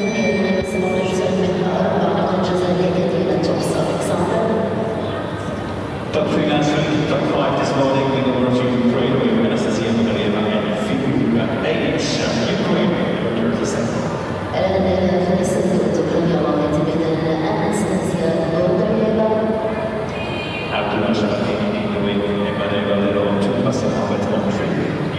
The new starter is the astonishingly talented 21-year-old on course for Ukraine. Anastasia Bondaryeva gets away.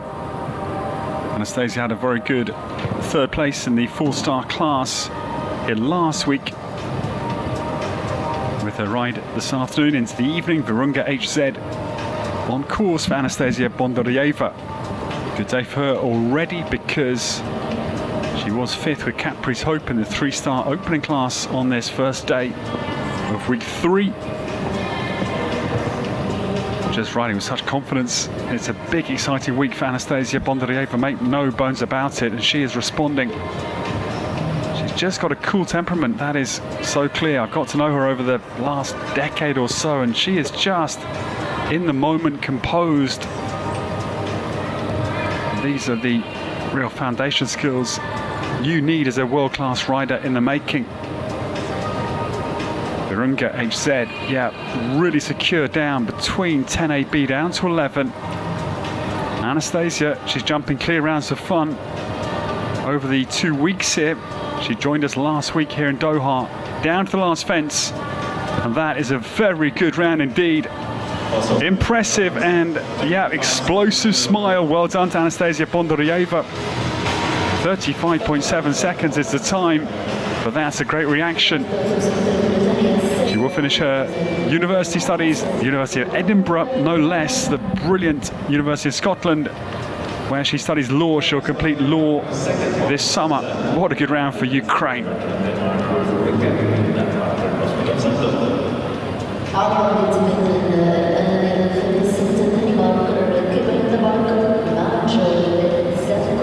The next to come, look up to our judges just to suspend time allocated prior to the get-go. We welcome Rikke Belinda-Barker now for Denmark. Jumps to the very first round in this competition with Tabalu PS, her top horse, but this horse also very smart. He's 12 years of age. The son of Zandor crossed to Coriano Z. It is Zarko di Arezzo Z. Rikke Belinda-Barker, our new starter.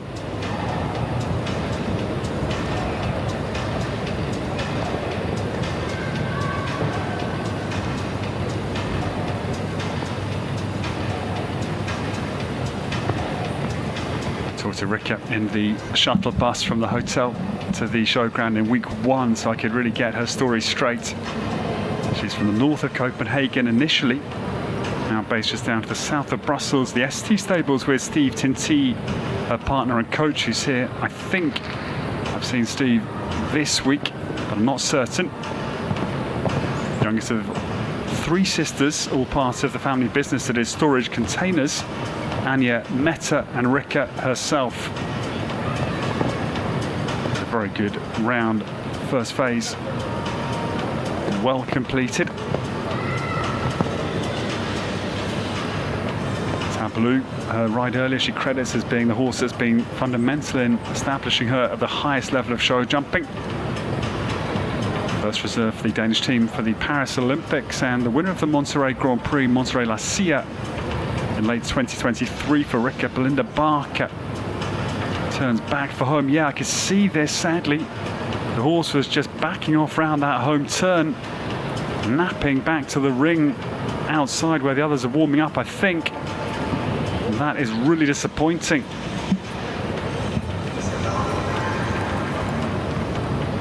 Yes, troubles, I'm afraid. Zarko di Arezzo Z dropping right behind the Danish leg of Rikke Belinda-Barker.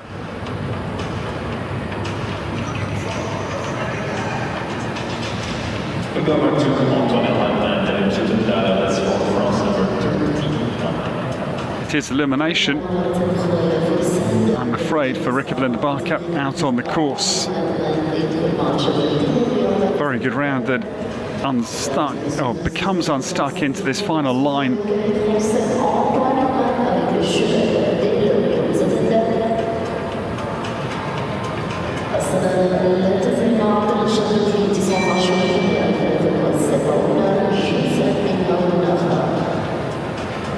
Seven more to come at the back end of this opening 5-star here on the Doha Tour, week 3, and this the opening 5-star, and certainly it's been action-packed. Abdul Al-Shabatli leads the way, 29.73 the time to beat. Emanuele Gaudiano, he is second. Charlie's Love PS, and Basim Mohammed flies the home flag in third with Torta Velgen Z, and this theme continues. Boy oh boy, some gremlins out there. That's the first fence. Anton Hermans, Delirium Zoentadale Z puts the brakes on abruptly.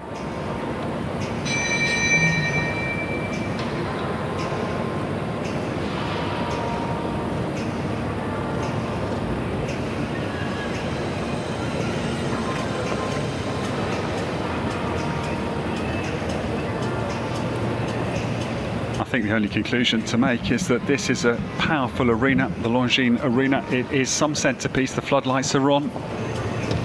There's enough people here to make an atmosphere that some of these horses, this one is just 9, are reacting to. This can happen. It's one of those sports that you think you're in a good way, but the horse has got another mind. We see that time and time again, but this, I think, is the story of the recent minutes we are witnessing, going a little bit against the grain. Herman, who won the very first 4-star class on the Doha Tour, still living a little bit on the edge here, gets deep into 7.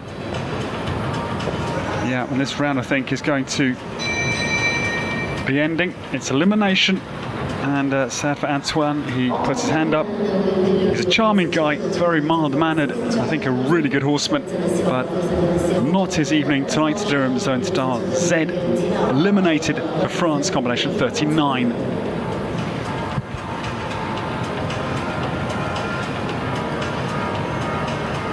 So France is back at the start, which is a lot, and you'll run out the last set. So the practice on the last week's that's a lot for France. The next to come, Jeanne Sadron casts her steely eye around the course. She's had a good day.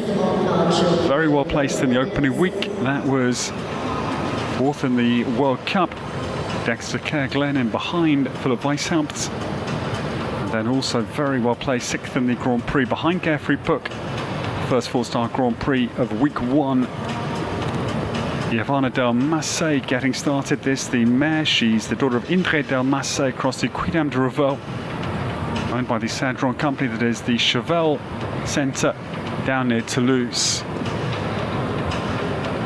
She's again a beautiful athletic mare, elegant, leggy. And let's hope an operator will find out tonight. Ivana runs down to 5 and, yeah, feet to spare. Arches her back well out over the top of that fairly airy, big Visit Qatar Oxa. Ivana Del Massé down through 6A, B and 7. This, the final fence of phase 1, and yes, she's operative, that's for sure. Now, Jeanne turns back tight to 9. Great turn, opening up her second phase in great style here. Abdullah Sharbatli, could he topple? 29.73 the time, 16 seconds. Just approaching Doha Banks vertical. But it's a wide turn, understandably, having seen Rika Belinda Barker's troubles and Antoine Herman, Jeanne's partner, a minute ago. Not wanting to risk everything out there, which I think is totally logical. Super round, but 3.5 seconds is the deficit. Very good round, however, from Jeanne Sadron. 15th in those World Cup finals last spring in Riyadh with Dexter Kerr-Glenn. We expect we'll see Dexter maybe in the class this evening. No time to check the start list for upcoming classes. We've been busy. We don't mind being busy, but these are the facts. Very nice round for Jeanne Sadron. And Ivana Del Massé will go into 6th place with just now 5 to start.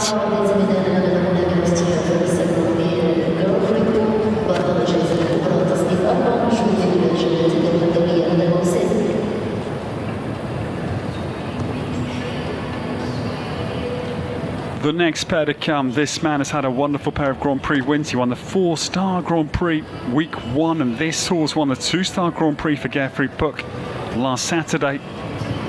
They clipped the opener. No, the second fence, I should say. The first big Oxa, I'm afraid, floored by this very smart mare, Equestrian Melody van der Smitshover. Applice van te Heike, across the Thunder van der Zuidhoven for Geoffrey Puck. His form sensational.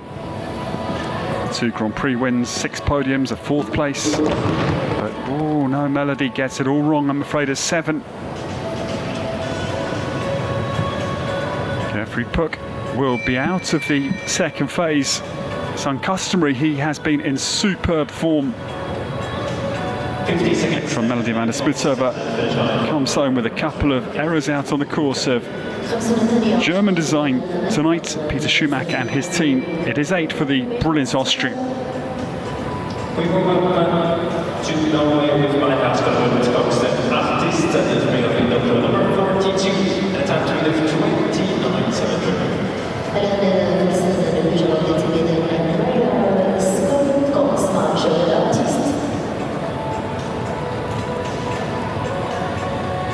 Carefully riding the colours of the Watchman team, and it was an emotional interview. The Austrian ambassador was here also to award the Grand Prix honours to Gerfried on that opening Saturday night. And Gerfried reflected on the Watchman team's brilliant support of him.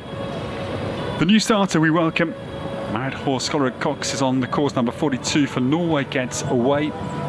This is the son of Indoctro, and the very talented artist gets off to a solid start here.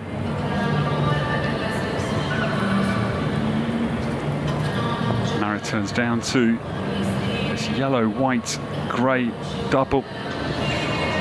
Artist has to really arch his back to clear the back bar. 5A is solid, but he's scopy. But even these talented horses are having to work out there tonight, which is no surprise. On walking, it's going to be a tall order. I can tell you at the moment we have the 14 double clears. This combination 43. Artist runs down to 11. Marit's not going to be going flat out, and I'm afraid I think it was the double barrel on kind of landing to say I've cleared the fence that took 11. I just double took a moment there. But a shame, a late mistake, 3 from home in any case. Whatever the cause of that, 1 down was. Very solid round overall for the Norwegian pair. Marit Horskård Cox completes for Norway with Artist with the late mistake. The 4 penalty at the Doha Bank vertical at fence 11.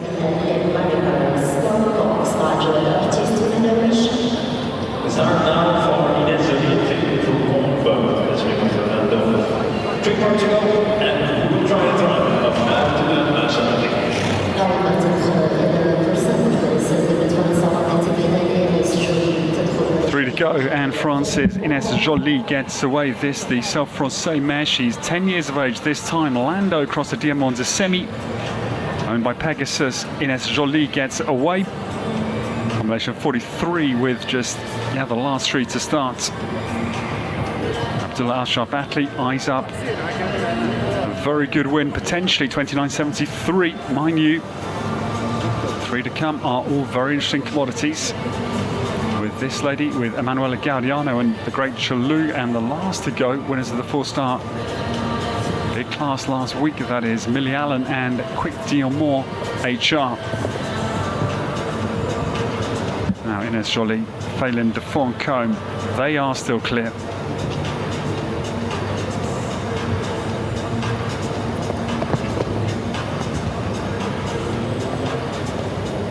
Ines Joly gets quickly down to business here, sharp enough down through 10A and B.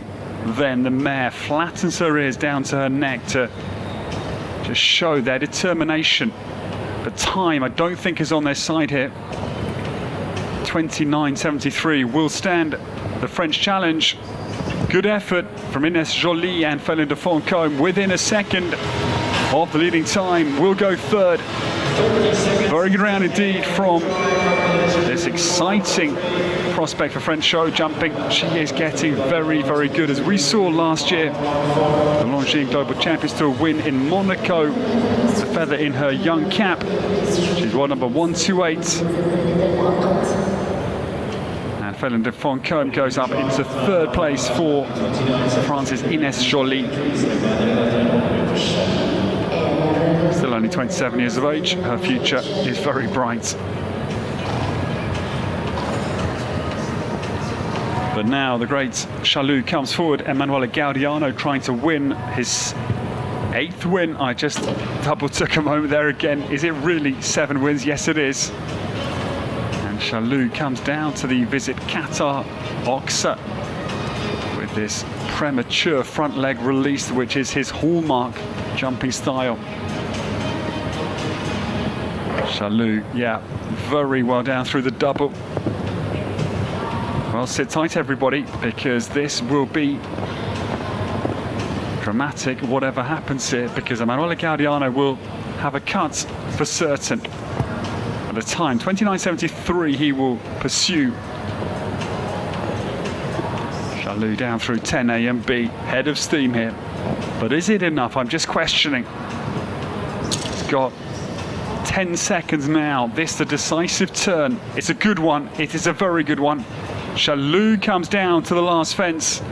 This will go to the wire here. It's going to be really tight on the line. And it goes the Italian's way, 0.11 of a second. And win number 8 is lined up by Emanuele Gaudiano. That home turn was critical. And he made it absolutely perfectly. That the advantage of having a 16-year-old horse where the collecting ring is less of a fact to be reckoned in by the riders. Great home turn. And 0.11, here's the confirmation, is the advantage that Emanuele Gaudiano establishes with just one more to come.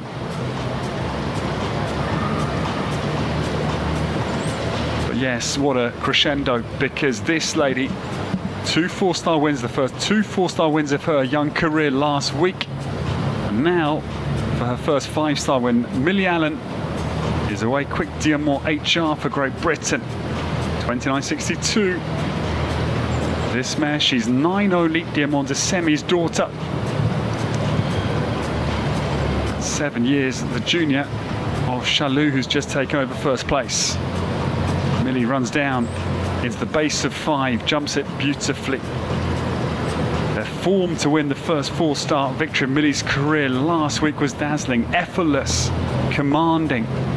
Looked easy, actually. Now, Quick Diamant runs down to the final fence, and she is clear. Millie Allen now sets her eyes firmly on 29.62 of Emanuele Gaudiano. This is a very quick entry now, 10A and B, I think, in touch, and she leaves both parts standing. Quick Diamant now, this the home turn, I think a little bit ahead here, but this where Gaudiano was so good. The Brit now turns to the last fence, the time is better. 29.62 will fall here, watch this. No, the last fence also falls, boy oh boy. 27.8, Millie Allen, but for the final fence was winning her first 5-star internationally. Wow, what a round. This, the brilliant home turn. The line was super, but just the front bar. Well, we have a now 8-time winner on the Doha Tour. Emanuele Gaudiano wins with Shaqab. We keep on our seats, or out of our seats. I certainly was until the last round. 29.62. Here's the confirmation of the 8th win for the brilliant Italian. Abdullah Al-Sharbati comes very close once again. He's defeated by 0.11 of a second. Berkman's Lord Petsi Jr. is second for the Kingdom of Saudi Arabia. Emanuele Gaudiano has 2 on the podium. Shaqab's Love PS is 3rd for the brilliantly informed Italian. Ines Jolie is 4th in this opening 5-star with Phelan de Foncombe. Impressive at just 10 years of age, 30.68. And then Bassem Mohammed has a very good 5th place for Qatar, the home nation, with Thor Tevil Gunzed, 31.35. But you've got to feel for Millie Allen. She came desperately close to a 5-star win, the first in her career. That will come. We wait and see just when. Well, ladies and gentlemen, it's been a compelling opening 5-star on the Doha Tour. It goes to the wire. We take a short break from the action. Do not go far, please, because we will welcome in the now 8-time Doha Tour winner this year, Emanuele Gaudiano, very shortly into his prize giving. It's a route he knows very well, a well-trodden Italian path. We'll see you soon, live from the Doha Tour.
shine bright like a diamond.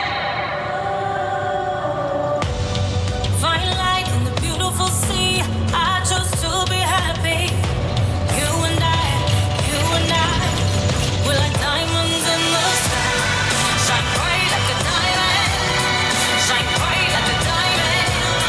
Shine bright like a diamond. Beautiful like diamonds in the sky. Shine bright like a diamond.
Award ceremony in a really short moment with the presence of our guest, Captain Khalid Issa Al-Hamadi, Senior Vice President Flight Operations of Qatar Airways, offering the trophy to the best riders of this competition. إذن كل من يحضر معنا في هذه الأمسية هي لحظات قليلة إن شاء الله وتنطلق مراسم تتويج أصحاب المراكز الثلاثة في هذا الشوط. شوط تصنيف 5 نجوم، جولة واحدة ضد عقارب الساعة من مرحلتين ارتفاع 145 سنتيمتر. يقوم بتتويج الفائزين الكابتن خالد عيسى الحمادي النائب الأول للعمليات بالخطوط الجوية القطرية.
إذن حضورنا الكريم، نحن نشهد منافسات ثالث جولات الدوحة الدولية 2025.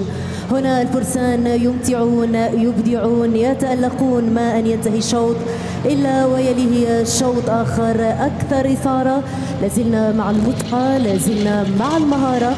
متبقي لدينا شوط واحد إن شاء الله في هذه الأمسية، شوط تصنيف 5 نجوم. هي لحظات قليلة فقط ويدخلون أصحاب المراكز الثلاثة الأولى على هذا الميدان الذي سيبقى شاهدا على إنجاز أبطال وبطلات قفز الحواجز.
So of course we took a short moment in respect for the prayer call to delay this award ceremony of a few minutes. The riders are approaching the gate to start the award ceremony in a really short moment. Emanuele Gaudiano, Abdullah Shabatli, and one more time Emanuele Gaudiano joining us here for the award ceremony.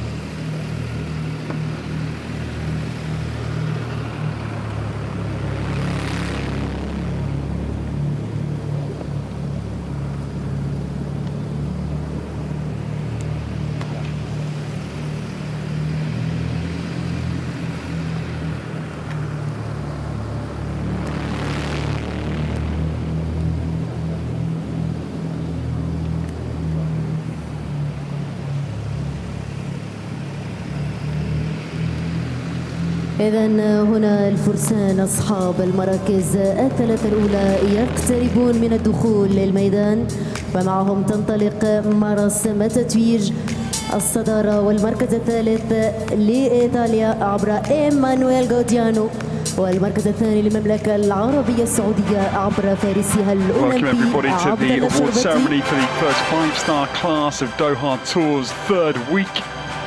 And what a week. He started off again. He's had 7 wins and weeks getting muddled here with 3 weeks. And this man, 7 victories, quite extraordinary. Now it's 8. It's the 8th win for Emanuele Gaudiano, and his brilliant Chalou wins another international class. 16 years of age, son of Shaqab Blue, cross to Balubé Drouet. 29.62, the winning time. He came under serious British fire from Lily Allen, who was 1.8 seconds quicker, but the last fence fell to deny her first 5-star international win. But well done to Emanuele Gaudiano. What brilliant form at the start of this European Championship year. Will go to A Coruña in the north of Spain later this autumn. 8 wins. And that is only, we're not even through the opening day of this third week, so this is the end of the 7th day of competition. He's had 8 wins. Very, very impressive.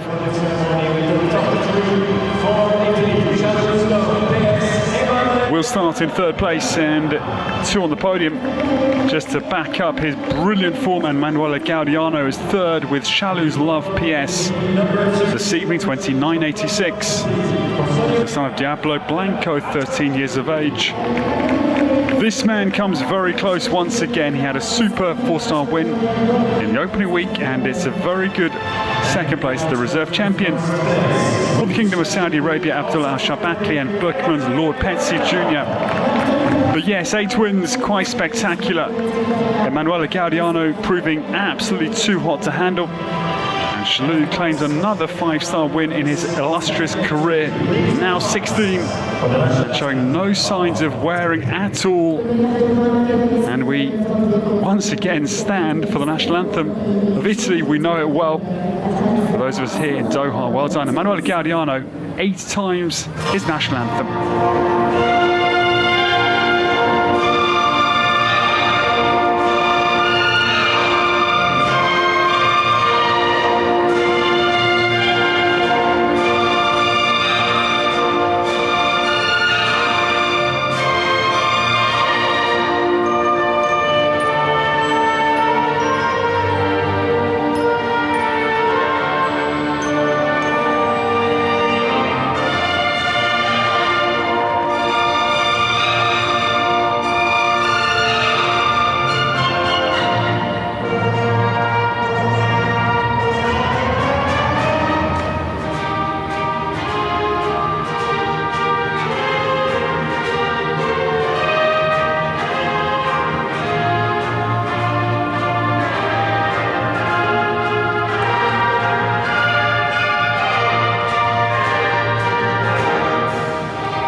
8 wins, we should have the abridged version of the Italian national anthem.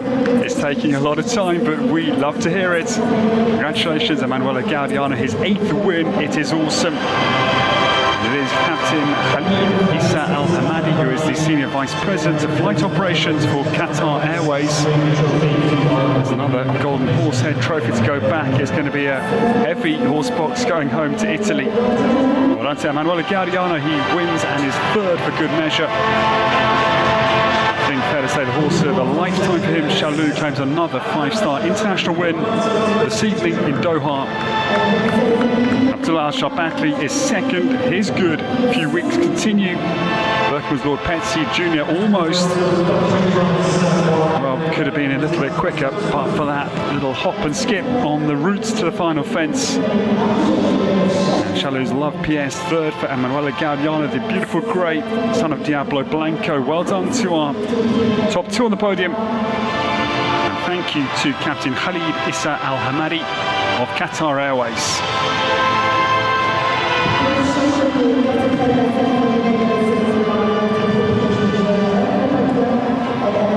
Superb class that kept us right poised until the very final round completed. Millie Allen 1.8 seconds quicker. Some round from this incredible British talent. The last fence denies Millie her first 5-star win this evening. Her time coming, 2 4-star wins, one with Quick Diamond HR last week and one with clear round Il Mundo Z last week as well. Race with the Coxes in Belgium. But this man, the home turn was decisive. He was so fast around that quick nip back to the Zabajad vertical. And with his extraordinary 16-year-old partner, Chalou.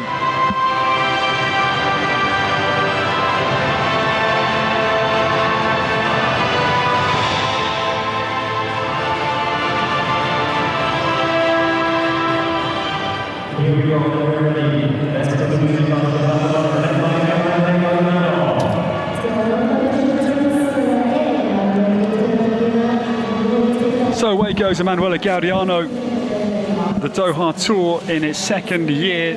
This year he was brilliant last year as well. And now 8 wins this year. Quite extraordinary form from the Italian. From Matera down in the deep south of Italy initially, now up in the north of Italy, his base. And Chalou claims win number 8 in 7 days, and still one more class to come on day 7 of the Doha Tour 2025. Abdullah Al-Shabakli 2nd, and Emanuele Gaudiano for good measure in 3rd place as well.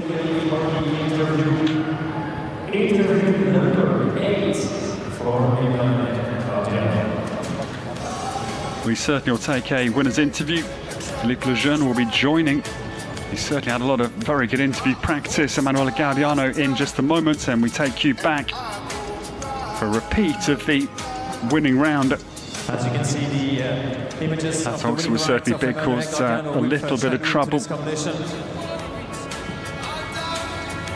Those broadcast the 1 Alcas vertical, and Chalou already, as ever, is cocked right back, flat back, prior to takeoff. His typical modus operandi. Always listening intently to what Emanuele is asking. Just had to take a little hold down to the penultimate in the first phase. We were not sure whether it would be a preparatory round for the Grand Prix, but Emanuele Gaudiano quickly out of the start gates, and this impressive turn right on the inside line through 10A and B.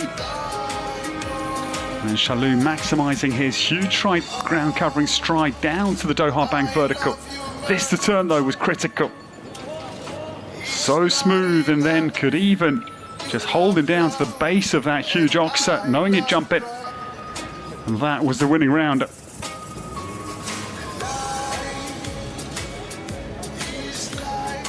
Well, ladies and gentlemen, we will be back in 1 hour, just a little bit less, because the start time for the final 5-star class of this opening day is 7:40 p.m.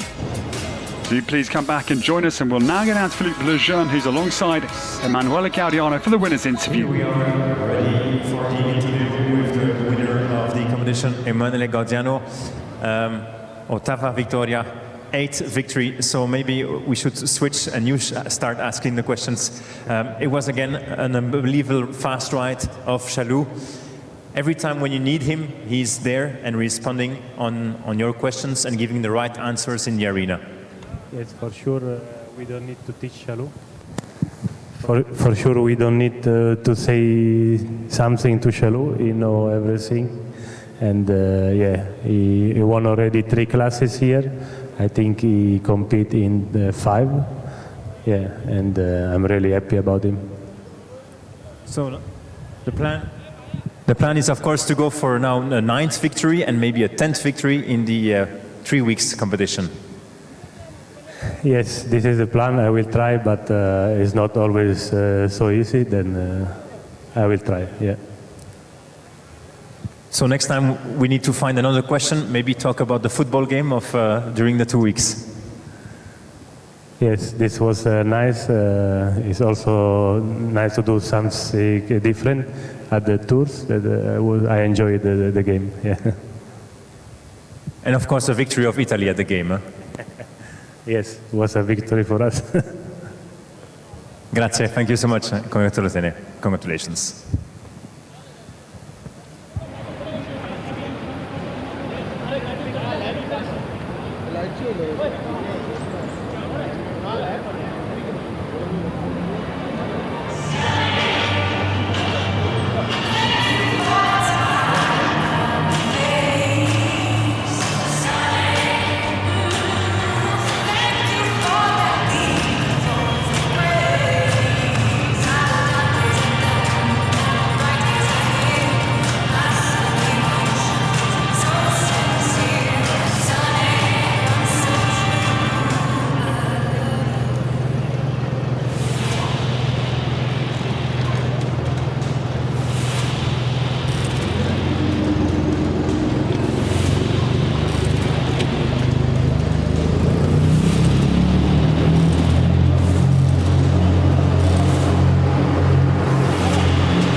نصنع الأصالة، نصنع الثقة، نصنع راحة البال. نحن لا نصنع سياراتنا كغيرنا، نصنعها لك دون سواك. لكسس بطابع شخصي.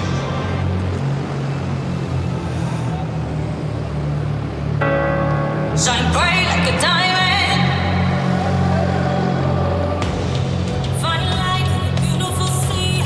I chose to be happy. You and I, we're like diamonds in the sky. Shine bright like a diamond. Shine bright like a diamond. Shine bright like a diamond. Like diamond.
the arena is open for the course inspection.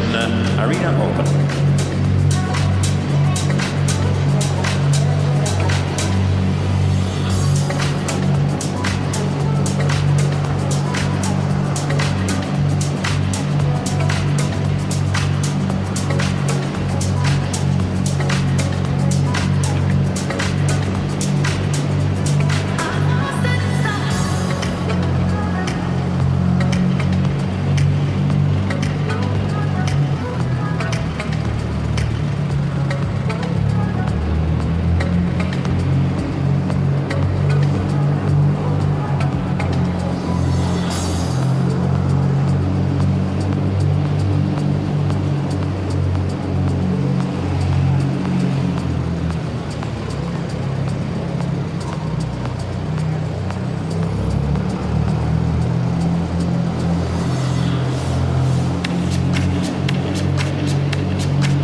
evening, ladies and gentlemen. We are getting ready for the main competition of day 1, week 3, already here at the Doha Tour. Speed competition on a height of 1 meter 50 here for the 5-star action. And next to me we have Oliver Lazarus winning in competition already today. Oliver, good evening. How are you today? Feeling pretty good after first class. Second class a little wobbly. Let's see what happens class 3. Before we start, just to have a few questions around the course here. Tell us about the general information that you can give us here about Doha. How was your stay? How is it going? How is the location? What do you think about Doha? How is the sand? How is the stables? Tell us about everything. So I think it's been absolutely wonderful. The climate is perfect for the horses. I mean, every day we could wake up with a blue sky. It's cold, or not cold, it's a little chilly at night, which is nice for the horses, keeps them nice and fresh. Ground, you have a lot of spring off it here, so that's been great. And of course, riding in this big stadium, it doesn't get much better than this, so really happy to be here. Classes spread out well. They've been very competitive so far, so it's been action. Many people told me also when you start to ride here on week 1 and further you go on the weeks, the bigger the stride gets of your horse, because this is a really big arena. Yeah, it's a big arena. Everything you walk. So if something is a half distance long, it walks normal. If something is short, you go less. So you've got a lot of options to do, which is really cool. You have a big gallop. Yeah. Last week we had Bernardo Costa-Caraval. This week it's Peter Schumacher, recently also upgraded to level 4. Tell us about this course.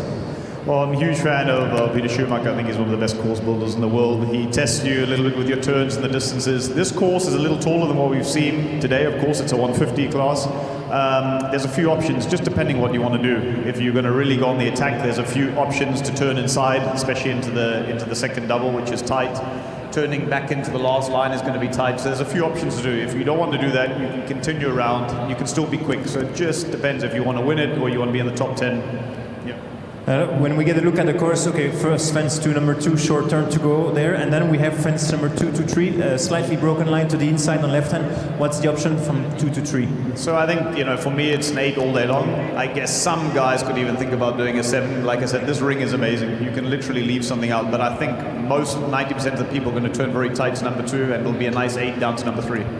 Then we go over to the line with fences 4 to 5A, the first combination, and I think that's a really honest distance to start on the first combination. Yeah, exactly. You don't want to come too hot in. I think I don't know if there's a turn inside there to number 4, otherwise you nip around. It's a nice 8, just a bit of respect, so you're going to support them off the front bar, and it's a nice way to get into the course.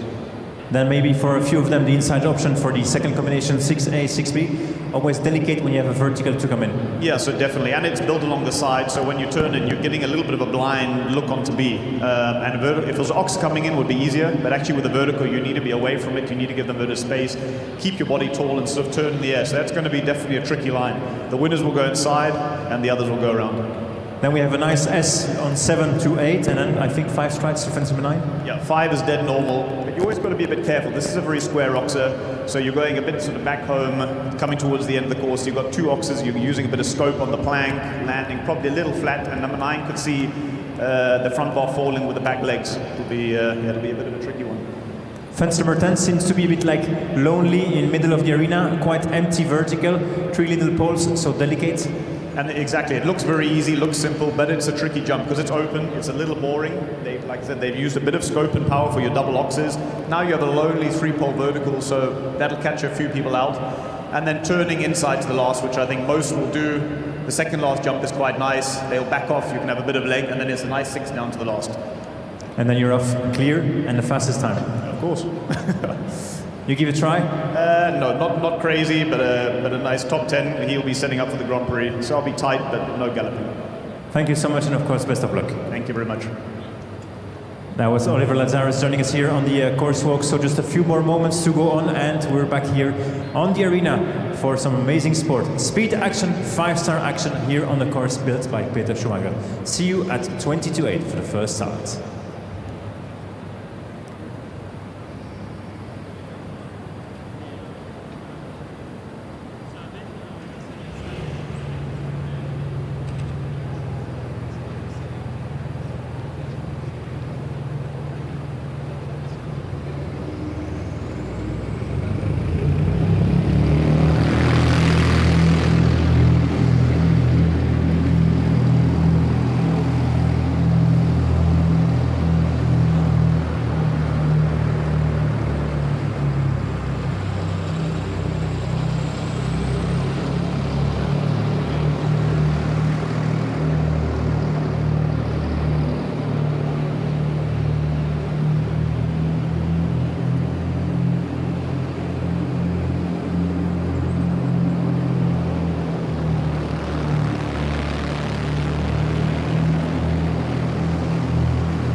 يسيرون، هكذا يتحدثون، هكذا يقودون، لكنها ليست مثلهم، إنها لكسس، ونحن لا نصنع سياراتنا كغيرنا، بل نصنعها لك دون سواك. كل خط، كل تفصيل، كل زاوية ومنحنى، كل رحلة هي ليست مجرد سيارة، بل دعوة لتمضي بها إلى أي وجهة، لأن دربك غير دربهم، قوانينك غير قوانينهم، وهذه السيارة ليست لهم بل لك أنت دون سواك. لكسس بطابع شخصي.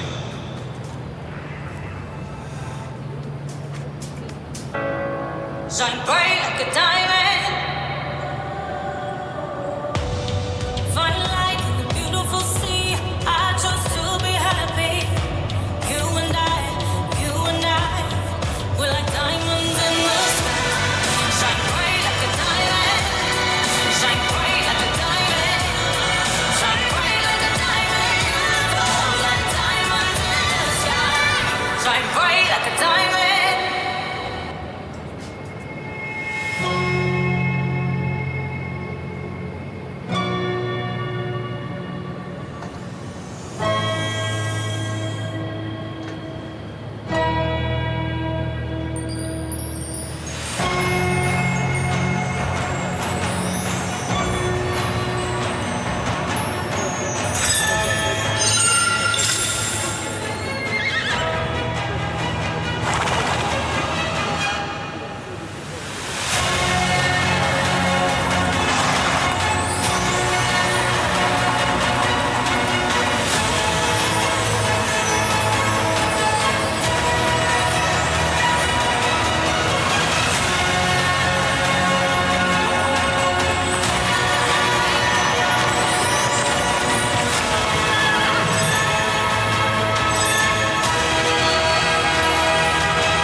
Ladies and gentlemen, a very good evening. We take you on a course preview of the 5-star competition against the clock. The world ranking class course lies ahead of us. 28 starters. This is a very long course, 515 meters. That is the state of Qatar. It's an ascending oxer to get them into their round. There's a little island there. They'll come inside the Oryx Island. That the Shaqab oxer is very square at 2. Then 7 or 8 strides. It walks 8 to us, but the Speed Kings and Queens will go maybe on 7. We hear on their course inspection. This then the Doha Bank vertical, that is very much up to 155 max height out on the course, and then 8 strides it walks, a compressed distance down to 2 combinations come back to about 1 stride in between both 5A and B. Very big oxer, 1 stride to the vertical, and then vertical to oxer 6AB. This combination, they come on the bounce, not easy, very intense. This mid-section of the course, they then come back to this big mosaic vertical. That is fence number 7. This oxer has a plank as the front rail. That is very tough, fence number 7. Then down to another serious oxer at 9. Not particularly wide, but after that plank, you've got to be delicate there at 8. That it will not be so easy, I think, at 9 either. This then the Visit Qatar vertical. Then this the left-handed turn back to the Zabajad Diamond fence, the penultimate. And then 4 strides, little curving left-handed run down to the big, very big oxer. That guards the finish line, 515 meters. We look for the quickest clear round under the table A format that this competition is run under. A A very good evening. 83 seconds is the time allowed tonight. And I can tell you, this is a very, very exciting start field for many reasons. Millie Allen, she was the quickest round the 5-star before this one this afternoon. The last fence fell, but Imetres TVHZ is a very good horse for Millie. She'll start at number 9. The Olympic team champion Scott Brash is number 5, and Hello Valentino for the only winner of the Rolex Grand Slam of Show, jumping back in 2014 and 15. So the Weishaupt won the World Cup in week 1 on the Doha Tour, comes middle of the pack. I'm very excited to see whether Emanuele Gaudiano could win his 9th class in now just 7 days of competition. What brilliant form for Emanuele. He will be number 19. And this man comes close in, Abdullah Al-Shabatli. After Emanuele, he was 2nd in the 5-star this afternoon already. He's had a good win with Fiumicino van der Kalevalai. That was in week 1. And this last page, Genia Star Kervek was 2nd in the 2-star Grand Prix last Saturday. Bastien Mohamed has got a superstar horse, the rider of Lorenzo De Luca at the Worlds back in Herning. That was a very good 13th place for the Italian combination in 2022 as he then rode under. F1 USA, Gerfried Puck is on that final page as well. He won the 2-star Grand Prix here last Saturday, Gerfried, with Melody, Equestrian Melody van der Smitshoeve.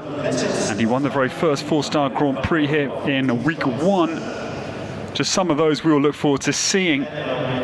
Don't overlook the likes of Jane Annett, late start for Great Britain at 25. That is G1 for Great Britain. And Mariano Martinez Bastida, he's been in unstoppable form, as has Inigo Lopez de la Osa Franco, to be fair.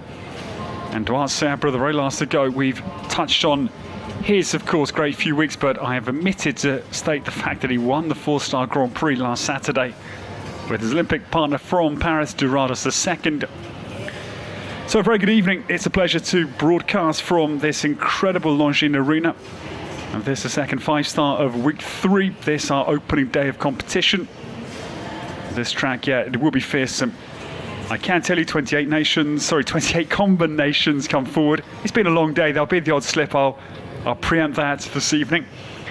13 nations it is, and 28 combinations. 9 nations have got multiple representation. Germany has 5, Great Britain, the Olympic champions, 4, France and the Kingdom of Saudi Arabia 3 apiece, and 5 nations with a pair. That are Italy, Spain, Monaco, Portugal, and the home nation Qatar. Qatar's had a great day winning the opening 3-star class, and also the world ranking 3-star class. The second class today was a 3rd place for Khalid Al-Madi. The home nation in good shape. And what a good win it was. The first 5-star class fell to Oliver Lazarus, and he'll start again tonight for South Africa. Norway, Liechtenstein and Austria are the other 1 represented nationalities this evening. Great to have you along for the ride here in this unbelievable Longines arena.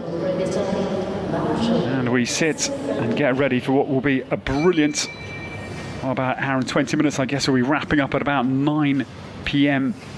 Maybe that will be the end of the prize giving, but just depends. The start interval between these world-class combinations. And Italy gets us underway. Roberto Previtali. He's had a very good win. Had Chico won a 2-star class, a world ranking class as well last week. And this is Castlefield Rouge to show us the way around this big track this evening. Giulio Marzoli's Oldenburg Stallion. They lower the Doha Bank vertical. Comes out of the tight turn away from the in-gate, so that is where the suck back effect, we know, we've seen it in operation today. Also just thinking a little bit, collecting ring wards. And the second error, front bar of 6B. These back-to-back combinations, 2 doubles, 5AB, 6AB will not be easy. This fence must go down a few times tonight. That is the plank on the front. Rare sight, Peter Schumacher from Koblenz, the very good German designer. He's an assistant on the Global Champions Tour in Riesenbeck, for example. He's highly thought of.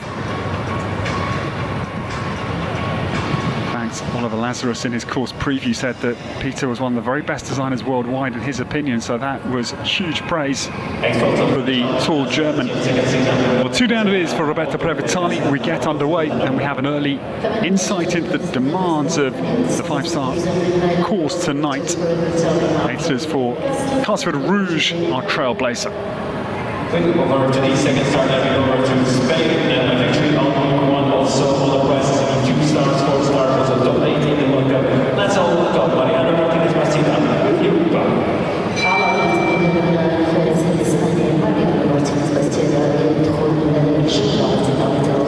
Trying to call the winner tonight is a fool's errand, but I will have a go, certainly the podium pick for this combination.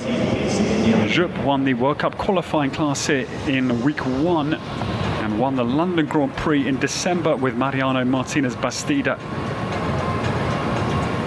2 for Spain tonight, Mariano with the pair. He'll ride Origi van ter Gezeven, his young stallion, a little bit later. Wow, that's some turn. I'm liking my podium pick here. Jupp, oh no, wheels back the Doha bank, vertical, and that bridge too far. Whether we'll see that line employed effectively, I am a bit dubious as to that likelihood. It's really tight what he attempted. That was the will to win that, I'm afraid, ran the Spanish pair into the early error. Same fence as that for Roberto Previtali, but an entirely different reason given the nature of the turn. Well, Jupp falls foul of 8. I think concentration a little bit scuppered by that early error. Not easy given this man's mindset when things are not going your way, just to retain your focus. Mariano Martinez Bastida into the final line. And he'll certainly target the A Coruña Europeans in northern Spain later this autumn, with one of several horses, this horse maybe, Bolano van der Vingerherve, who was well placed earlier. And that is a frustrating round for one of my podium picks. 8 is the score for Mariano Martinez Bastida and Jupp this evening.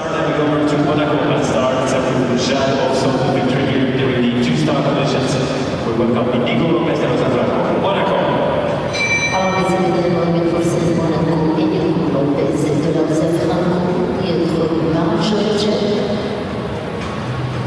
This man has been in brilliant form as well, yet to win this our 3rd week of the Doha Tour, but he's had so many podiums. The opening day had a couple, and it's just gone on and on. Week 2, and a very good 2-star world ranking class, 4th place in behind Roberto Previtali just mentioned with Hachiko. And on course, Inigo Lopez de la Ossa Franco now for the Principality of Monaco. This is Jade jumping. This mare bred in Hungary and the daughter of a very good Cardento. Also the moment with Peter Fredriksson's wonderful Catch Me Not test, 3rd in the World Cup in Riyadh spring of last year. Then went on to Geneva with the great Peter, and again impressive. I think 20 years of age this time. Got to check that fact. But Jade starting fairly cautiously given the early mistake for Inigo Lopez de la Ossa Franco. Powers down through 6A and B. It's striking the difference between a 4-star course, which yes can be big, but suddenly you go to 5-star. Yes, dimensionally not so different, but just ramped up in terms of intensity. Little details like the plank on the front of 8 you wouldn't necessarily see at 4-star level.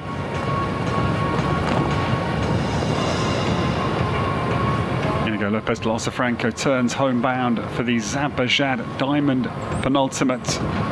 Jumps it well. This man is becoming a hot commodity on the world circuit. He is very consistent. And a good round just before penalty for Inigo Lopez de la Ossa Franco. He still goes out into 1st place as we wait the first clear round in the 5-star class. We follow on with Portugal, also an Olympic rider, and the Paris Olympics, also one of the 3 last week in the 4-star Grand Prix.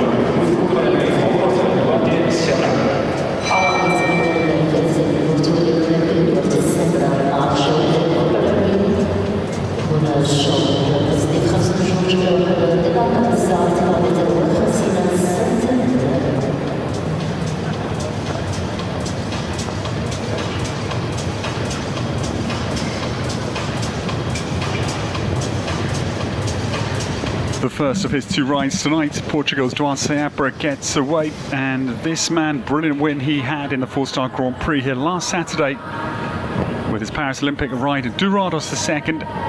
Duarte Seabra gets away. This is Cooper LB for Portugal. This horse owned by Netapus Tourism as for Duarte. As he turns back to the Doha Bank Vertical. It's been influential, and he clears it. Not only the 4-star Grand Prix win last Saturday, but the second place behind Geoffrey Puck in the 2-star Grand Prix as well. With his ride later, Genial Star Kervak will in fact be the very last of this 5-star competition. Duarte lopes back to the Mosaic Vertical. Don't be deceived here, this horse has got ground cover in abundance. Cooper, just 9 years of age, son of Coleman, the man who switched eventing for show jumping at the highest level as we saw last year in Paris's Olympics. Well, number 212 now down to the final fence to post the opening clear round in the 5-star class this evening. Super round, and Team Seabra delighted. Duarte powers home, and that horse only 9. Very, very impressive. That sets the time to be 17.95 this evening. His great form continues. This horse jumped in La Coruña and Madrid, 2 5-star starts late last year, but this is the horse's 3rd week at 5-star level only. Impressive. Seabra leads the way here in Doha.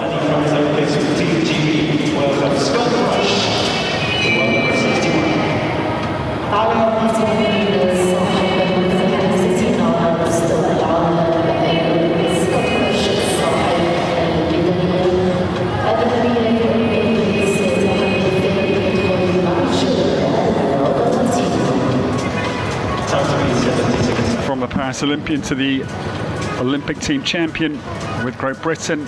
What a brilliant goal that was last summer, quite extraordinary. Scott Brash is on the course. This is Hello Valentino, the new starter. 11 years of age, son of Diamantino, crossed a careful for Scott. Lady Pauline Harris and Lady Pauline Kirkham at the helm of Scott's ownership. I'm not sure when their first horse was, but certainly Hello Sanctos was double ladies. Brilliant horse back in 2014 and 15, the Rolex Grand Slam show, jumping that Scott and Hello Sanctos won, and Hello Valentino is quick. Best part of 5 seconds clear of Duarte Seabra. Scott sees a big distance down to this narrow Oxford at 9. It comes up really well. Now yet to win a class here on the Doha Tour. This could be the turn point, I think. Scott Brash chases down to the final fence. In fact, doesn't chase, just holds Hello Valentino to be safe and certain. It's a country mile ahead. Scott Brash, though, just a little shaking his head as if to say maybe that's not enough for the win tonight, I think is the clear interpretation. 63.24 posts a very good time. We wait and see.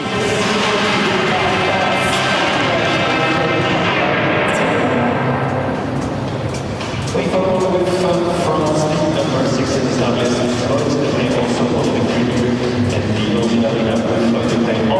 Scott was 3rd in the 4-star jump-off class Friday night last week behind Millie Allen Whittaker. 5th in the World Cup qualifying class behind Mariano Martinez Bastida in the first week with Hello Folly, and he leads the way. Olympic team champion out in front.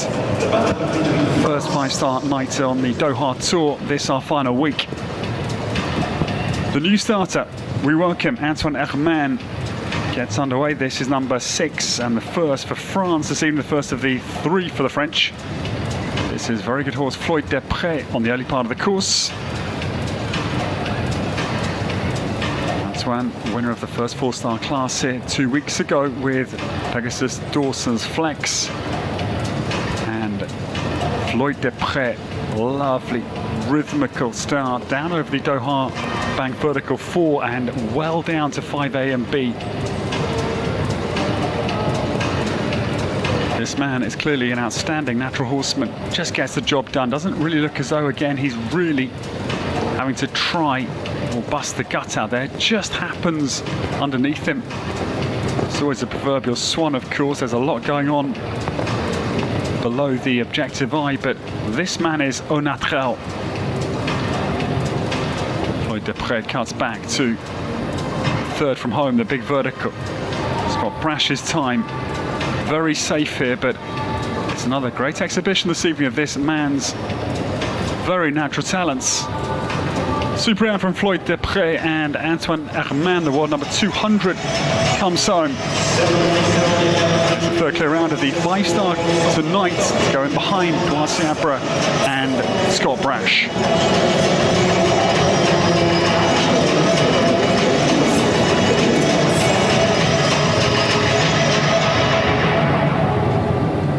She was on the fourth place of the World Cup here, also on the prizes in the 4-star for Ukraine. 20 more results to redeem 2 first weeks to go over to France with Femke Boilev and Jeanne Salon.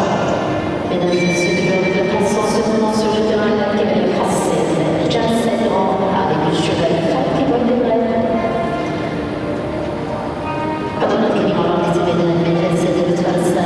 Jeanne Sadron purses her lips, looking for some inspiration as her partner Antoine Herman just delivered a brilliant clear round, and Funky Boy de Rêve is the new starter. This gelding, he's son of Vigar Soy, so his dad, a world champion formerly back in 2010, Philippe Lejeune, the Belgian winner of Kentucky's leg of the World Equestrian Games, as they then were.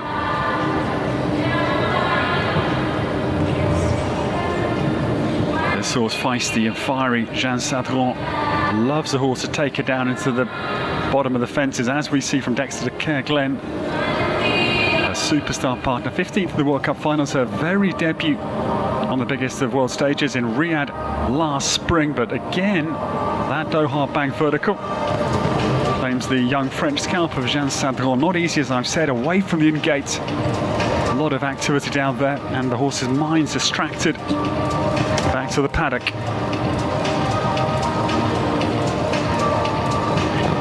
Jeanne Sadron turns beautifully out over the mosaic vertical on the angle. Nice then cut back to 8. You don't want to be too angled to the 8 with the plank in the face of it, but that was a perfect approach. Her headline victory was the Longines Global Champions Tour Grand Prix win in Paris last year with Dexter. Quite superb.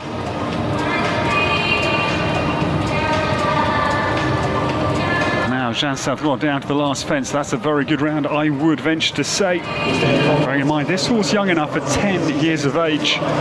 Big track. Vigar Soy's son comes home with just that one error at the Doha bank vertical. Good round from Jeanne Sadron once again this evening.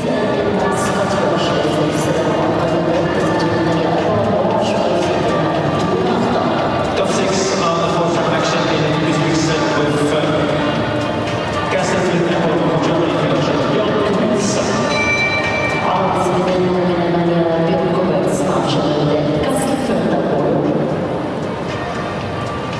The biggest win for Germany was the World Cup that Philipp Weishaupt secured in the opening week here, and 5 tonight for Germany as they try and secure another big victory on the Doha Tour.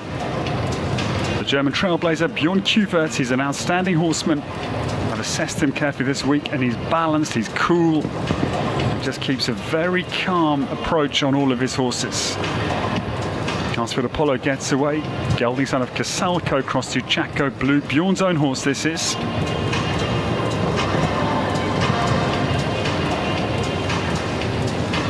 This horse, a second 9-year-old after Dwight Sabra's Cooper LB, one of the very good early clears. Just to remind ourselves, Scott Brash 63.24, Dwight Sabra away 17.95. Third clear for Antoine Herman and Floyd Depré. 3 clears after now, 7 have started.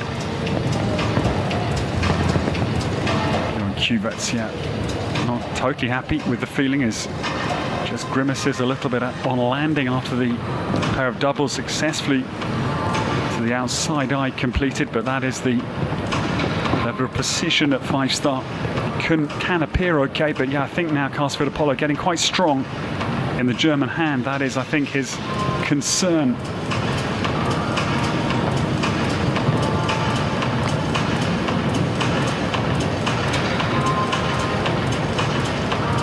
But the 9-year-old is going to come home with maybe a clear round. Time is going to be exceeded, but Bjorn Kuvert's got a very good 9-year-old in his stable. 0.64 the excess over the time. But do bear in mind, this horse, he's had his very first 5-star start here this evening. That must be good news for Bjorn. Had his work cut out. Clearly the horse getting quite strong in the hand, but it's a clear round over the fences for one-time penalty at his 5-star debut tonight on the Doha Tour. Exciting horse for Bjorn Kuvert for certain.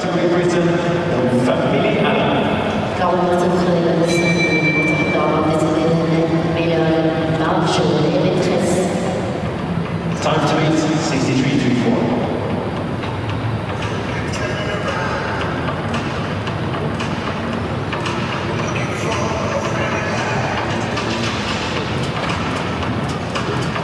Now the lady from Middlesbrough up in the north of England. Initially, Peter and Paula, mum and dad here to support Millie Allen, who's based with the Coxes in the heart of Belgium. The Maîtresse TVHZ gets underway. This, the daughter of Emerald Cross to Quidams of Rubin for Millie Allen. 11 Youth European medals, which is a record. She won 2 4-star classes last week. International pair of 4-star wins. First pair of that level in her young career. Came very close to a 5-star win today, but the last fence denied her and allowed Emanuela Gaudiano to win 8. The Doha Bank Vertical claims another big scalp. Millie Allen searches for her first 5-star international win in her young career.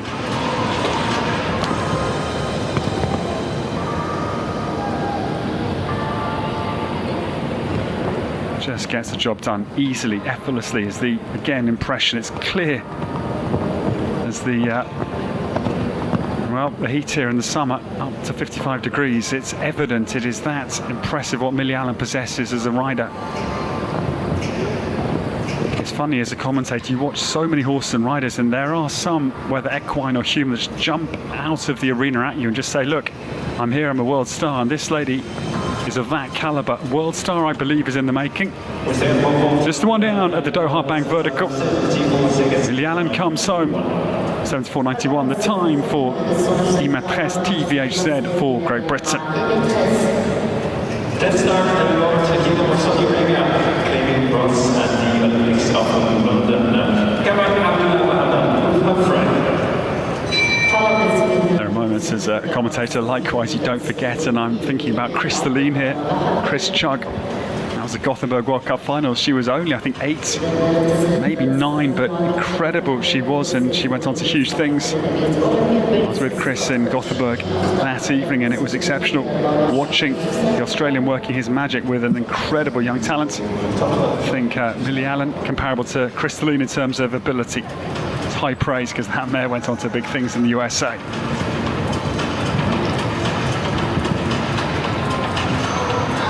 The new starter, from a huge prospect to a man with 5 Olympics under his belt, and the headline results came in London 2012. 4th place, Noblesse d'Été in behind Steve Gerdin and Nino de Buissonnet, the Olympic champions back in 2012. Kamal Abdullah Bahamdan is on the course. This is Humphrey G jumping. Dutch son of Berlin across to Zeus, his own horse, and he comes very cautiously down to 5A and B. Again, looks fairly onward bound, just composing this big jumping horse for the Saudi superstar.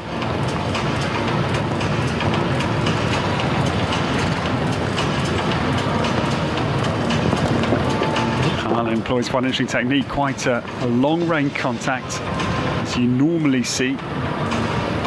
Very soft contact, and just allows this horse to find his way. Until that point, just comes unstuck, 3 from home. And also, yeah, the front plank of 8. The first error for the brilliant Saudi Arabian rider.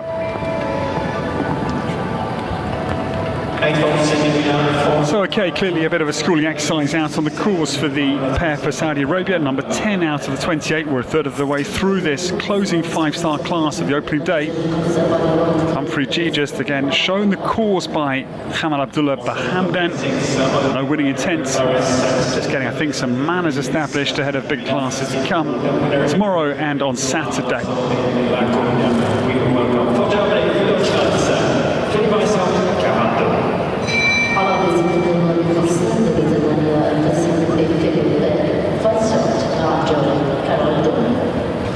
Well, number 29 at the start. Time to beat of Scott Rush 63-4. This horse is a beautifully balanced, compact operator for Philip Weishaupt out of the start gate. Winner of the World Cup here with Kobe Yates 2 weeks ago now. That was on the opening Friday night. Philip brings Geraldo down out over the Liverpool of 3. Big early fence, but this is a tough turn which they purr around, and this could be a threat here. Philip down to 5A and B. Head of steam in his sails. Scott Brash leads 63-2-4, comes under. The careful eye Philip Weishaupt. Just pop back to North Rhine-Westphalia, his base up near Warendorf and Riesenbeck. 0.78 the deficit because his young son Jakob just turned 2. Went home to celebrate with his young son after last week, but again, same fence goes again. 3 from home as that for Kamal Abdullah Bahamdan. Philip Weishaupt was quick, not Scott Brash quick, and I'm started to quite like Scott's chances of winning this 5-star class tonight, even though the Brit clearly wasn't convinced. Late mistake, 67-62, was going to trail in any case by 4.4 seconds. 4 penalties, Philip Weishaupt. Great round until the third from home. Geraldo completes for Germany. It was on the prices here on the World Cup from top 6 a few weeks ago. And start for South Africa also the victory today. Oliver Lazarus. Con Balthago PS comes in and looking very hot under the collar for Oliver Lazarus for South Africa. Winner of the first 5-star class today. It was really good to watch with his outstanding butterfly NML. He has ridden at 3 World Championships, and butterfly NML his ride in handing for the World Champs, the Echo FEI Worlds 2022. Oliver, a huge fan of Peter Schumacher's courses. The German designer from Koblenz said he was one of the best worldwide designers in his pre-interview with Philippe Lejeune prior to this class. He's the very good new starter Con Balthago, still looking very feisty for Oliver. He's 11 years of age, son of Contendros, crossed to Balubé de Rouet, owned by the Team Quest company.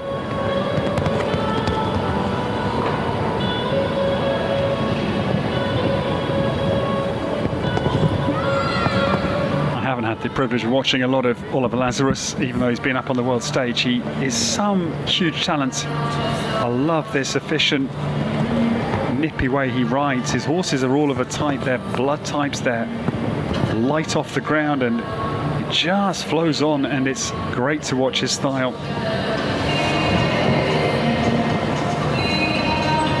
Oliver Lazarus turns down to the Zabarjad Diamond Vertical. It's a good round. I'm starting to like Scott Brash's chances, I must say. To add to the 2 British wins, Amelia Allen last week is looking live and well for Scott, I think.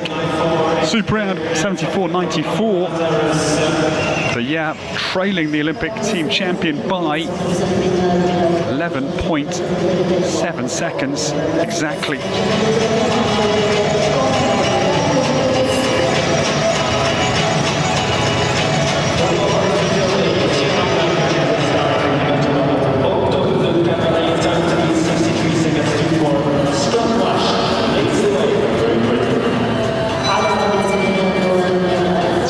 The next to come. I talked to her in the hotel last week. She's very excited to be here on the Doha Tour.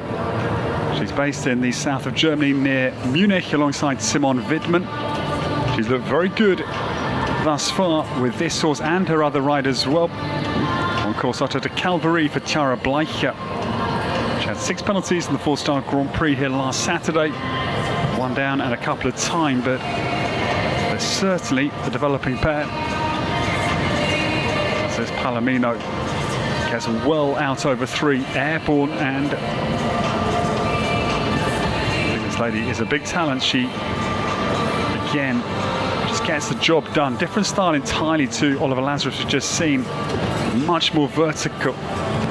But again, just gets in behind the horse, and I like this style as well.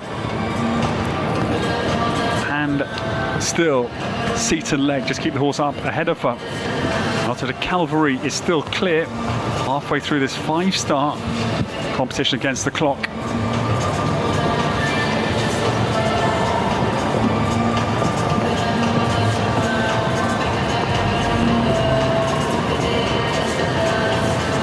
Tara Bleicher turns now to the 3rd from home. It's been highly influential, but she can clear it. She's rather taken time out of the mental equation tonight, just to said to Otto, right, we just want to get around this course with a clear round ideally. We'll be inside time. Job very well done for Tara Bleicher. Well done. I think getting a little bit strong in her hand probably at the end of the course, but it's a very solid clear round in a world ranking 5-star tonight. Tara Bleicher goes into 5th place. We have 5 clears only. And Otto de Calvary was very impressive.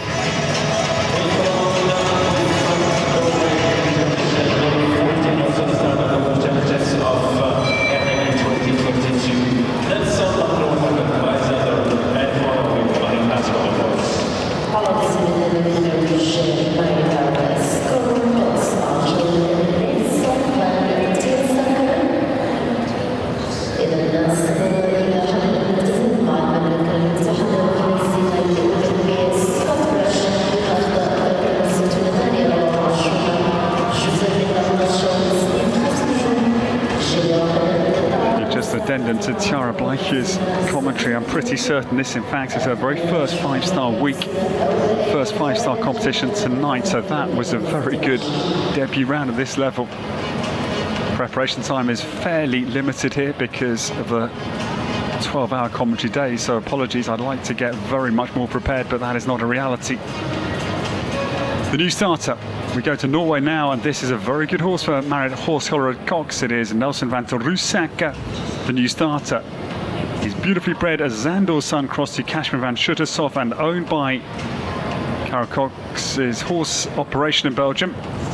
Marit's husband. Now this lady part of the World Equestrian Games in Tryon 2018.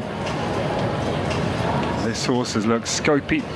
Got a very good attitude, loves his job. As they've got to, well, to jump any fence, the horse has got to love doing it. That's fairly standard fare, such as the wake in Europe of this woke movement. We've got to state the obvious, because it would drive a horse or animal lover a bit blue in the face, because you can't convince a half-ton of animal, no doubt, that sort of a weight to do what it doesn't want to do. That is just poppycock. Married horse Scholar Cox comes down between 8 and 9. Very solid ride from the Norwegian again. I think this horse will jump home clear, and it's not that slow either here. Oliver Lazarus's time comes under a little bit of examination. 74.94 the 3rd place time at the moment, and yes, it is quicker. Super round for a married horse scholar at Cox. And the Zandor son, Nelson van der Rusak, podiums as we stand. 74.57. Still a long way down Scott Brash's time, even though the Olympic team champion was not that impressed visually. Great round from Nelson van der Rusak, and Marit Cox goes up into 3rd. Here's the confirmation. The only one outside of the top 5. The other clear is for Tara Bleicher, who sits in 6th at her 5-star debut this evening.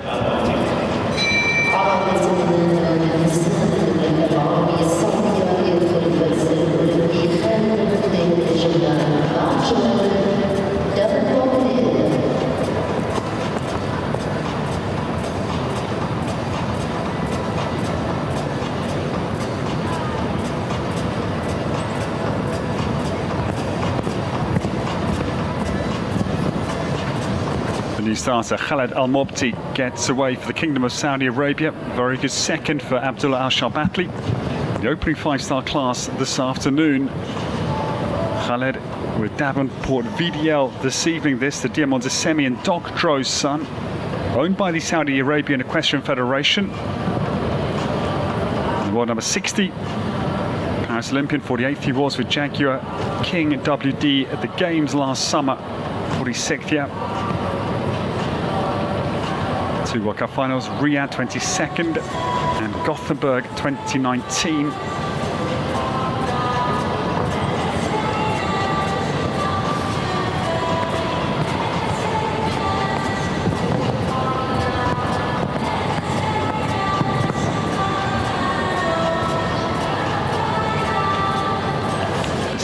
They are again at their 5-star debut on the Doha Tour this year. This horse has been at 5-star level with Laura Klapperker, German, who produced this horse to top level in late 2023 prior to the sale that same winter. Just one down, 4 penalties. Again, the third from home, proving not easy. The visit Qatar vertical, taking late toll on the course of Peter Schumacher. Also start over to Liechtenstein. Let's go, the lady, by Senegal's Jennifer Hofstetter.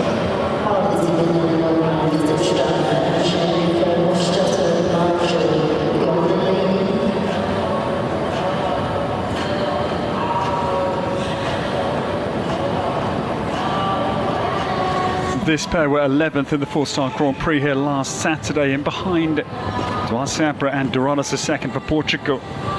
This lady had a very good first 5-star class today. She finished in 7th with winner 2 De La Hamente Z. And if Hofstetter gets back in action, this is Golden Lady on the early part of the course for Liechtenstein. Combination number 16, owned by H Jumping. Jennifer turns back to the Doha Bank vertical. Golden Lady, this very adjustable, brave, talented mare, well down through 5A and B.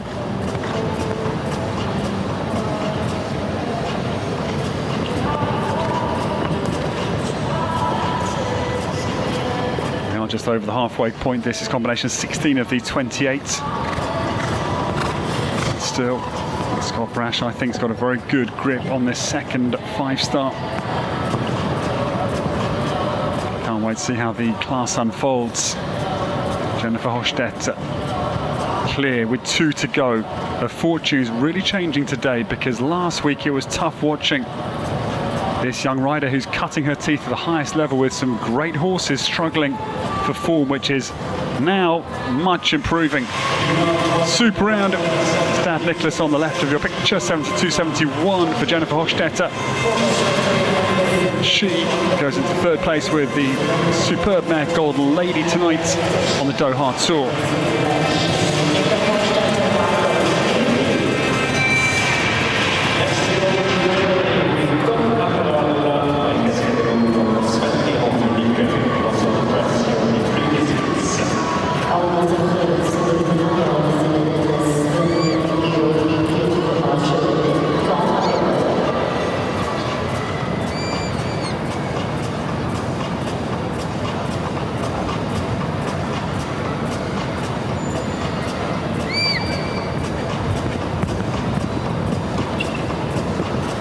Out, of course, the third 9-year-old of the 5-star competition against the clock. It is Sven Hundeke getting away. This is Conaparob, takes the back of the second. I was a little bit surprised because they did start the first 5-star class today already, so this horse at 9 is being stretched this evening.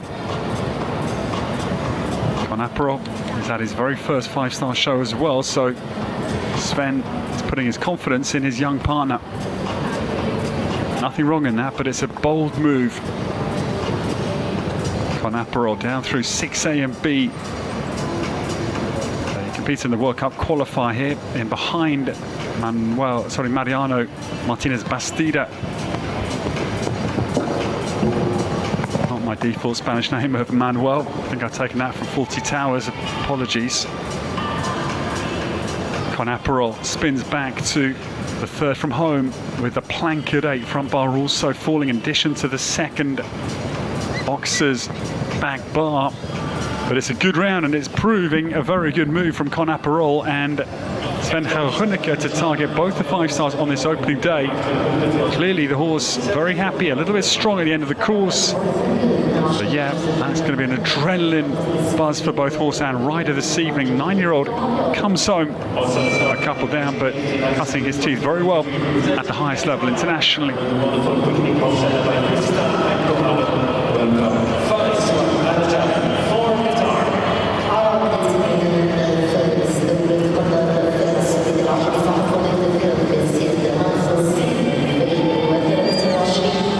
The next to come, we go to Qatar now, the home nation. And first of the home pair, we welcome Faleh Suwaid Al Ajami getting started. This is Quick Nick on the early part of the course.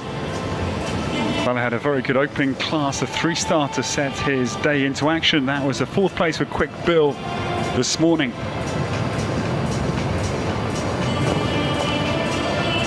Pretty much jet black Holstein Stallions on a quick start across to San Patriano Corrado for Faleh Suwaid Al Ajami. Runs down boldly into 5A and B, but no, good approach, but just flattening. Critical takeoff point at the vertical.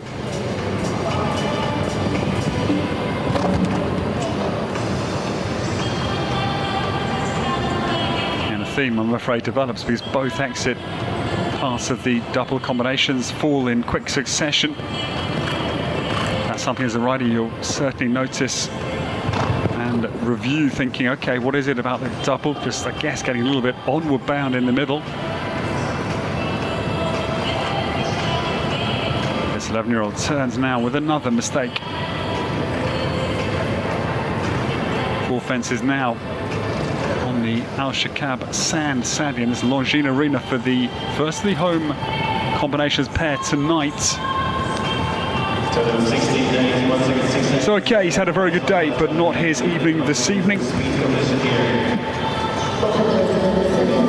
It's going to be 4 fences down. 16 for Faleh Suwaid Al Ajami and Quick Nick for Qatar. Start now for victories here on the 3 weeks of competition with Westcott. Time to be 63.21. Best of luck to the American tournament.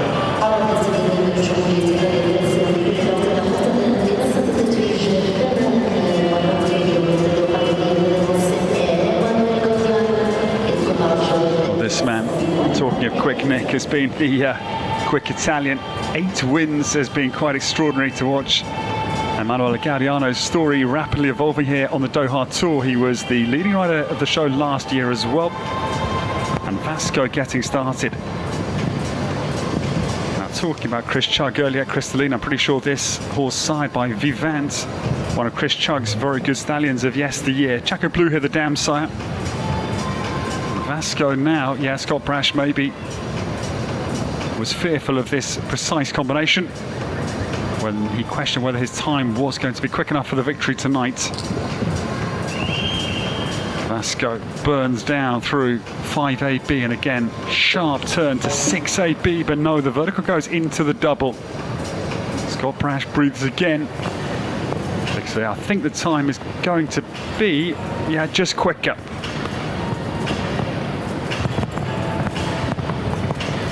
That is the top rider's judgment. They've just got an incredible ability to gauge time of themselves and others. It's 0.34 the Italian advantage, but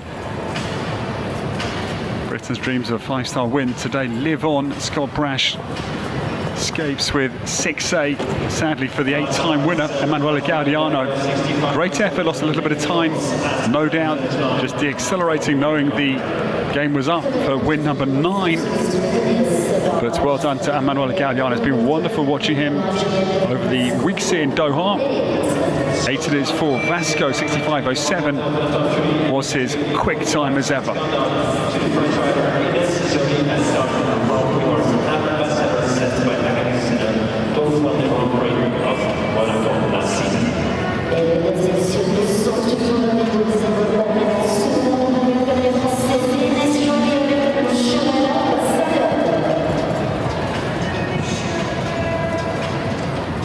Just to recap as we go into the last 10 tonight, Ines Joly's on the course, but it's Scott Brash leading 63.24. He leads by 7.5 seconds. A fraction more even over Duarte Seabra for Portugal. And third place is Jennifer Hofstetter and Golden Lady for Liechtenstein as we stand.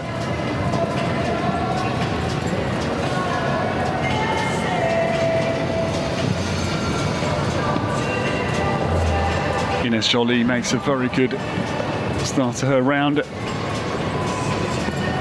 Down now between 6A and B.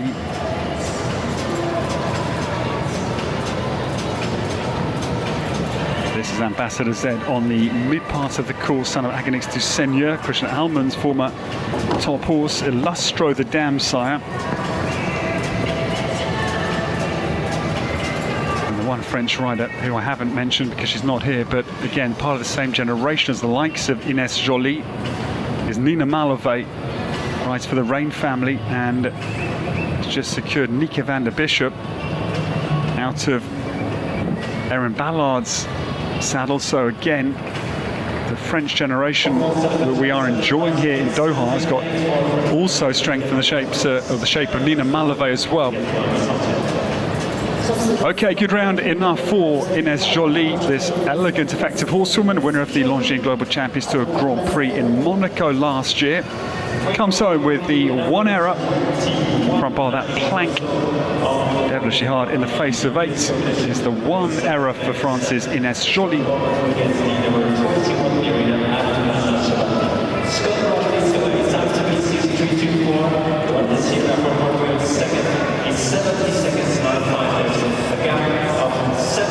Well, 8 more to come, and I can tell you these 8 are all contenders for the win because Abdullah Al-Sharbatli, 4-star win last week with Fiumicino van der Kalevalai, second today with his other good horse, Berkman's Lord Petsy Jr. Ellen Whittaker has been in brilliant form with Kolensky. They were third in the 4-star Grand Prix Saturday in the first week. Bassam Mohammed has got F1 USA now 15 Toulon's son. The Toulon horse Ducan that won the first class on this first day of the final week on the Doha Tour. Geoffrey Puck, well, he's won 2 Grand Prix, 4-star and 2-star Grand Prix.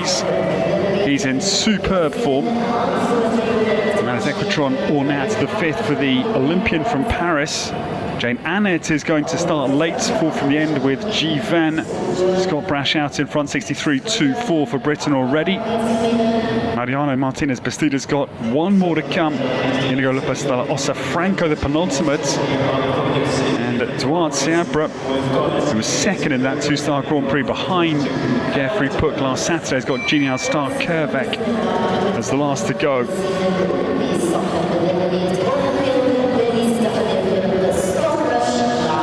So here we go. Ellen Whittaker takes a cool, steely look around the course of Peter Schumacher with this outstanding mare, Kolensky. She's the daughter of Kornet Zablensky, which explains quite a lot of her abilities. Marco Kucha's former wonderful stallion has led to so many top-class horses jumping the highest level worldwide, and Kolensky explodes out over the state of Qatar rocks. Ellen also very well placed in the 1, 2, 3, the podium finish last week. That was just in behind Millie Allen, ahead of Scott Brash and Hallo Folly again with this horse Kolensky. That was a jump off class. Scott's time 63.24. But no, 5A I'm afraid goes for Ellen Whittaker.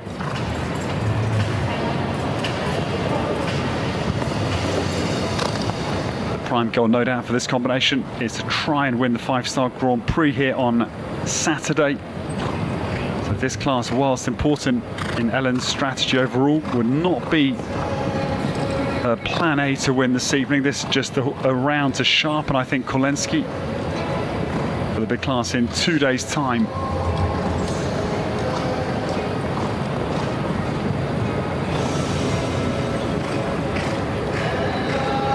Ellen Whittaker takes her foot off the accelerator. She comes down to the last line with the Oxer in 5A, the British downfall out on an otherwise very good round from this brilliant mare owned by Tilly Shaw. Kolensky has the one fence down this evening, one for time as well, 900th of a second out of the time, 5 the British total.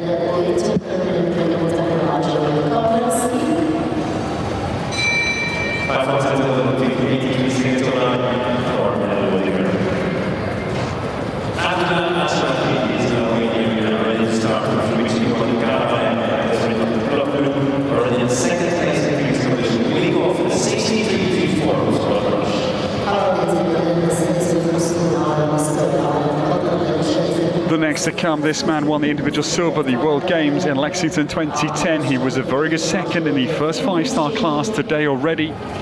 Behind Emanuela Gaudiano, this pair, they won a very good 4-star class here in week 1, and Abdullah Al-Shabatli gets away. Yamachina van der Kalavalai, son of Plot Blue, crossed in the Nabab Derev, is on course.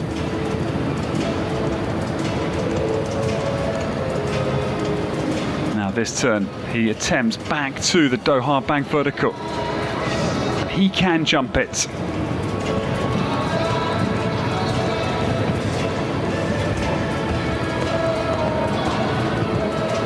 (63.24) the time he chases, and he is well down through 6A and B.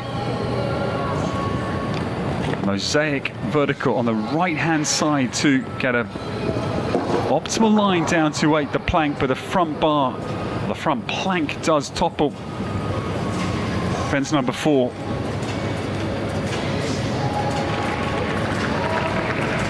Yeah, time was 0.3 of a second, the advantage, but with that error, Abdullah Al-Shabatli decides to retire out on the course. Yamachina van der Kalavalai out of the 5-star.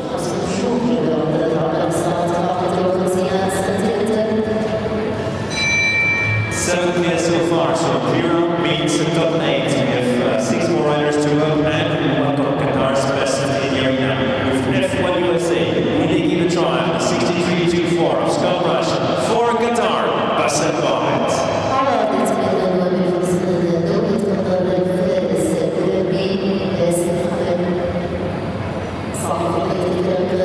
Riding for the Wathnan team, same colours as Geoffrey Puck. And we welcome Bassem Mohamed, the last for the home nation Qatar, their second card tonight in this 5-star speed competition. This is F1 USA for Bassem.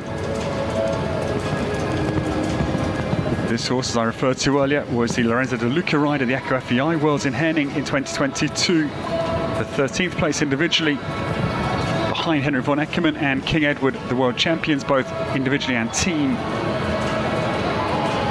Bassem wheels back to 3, that inside cut that F1 USA does beautifully.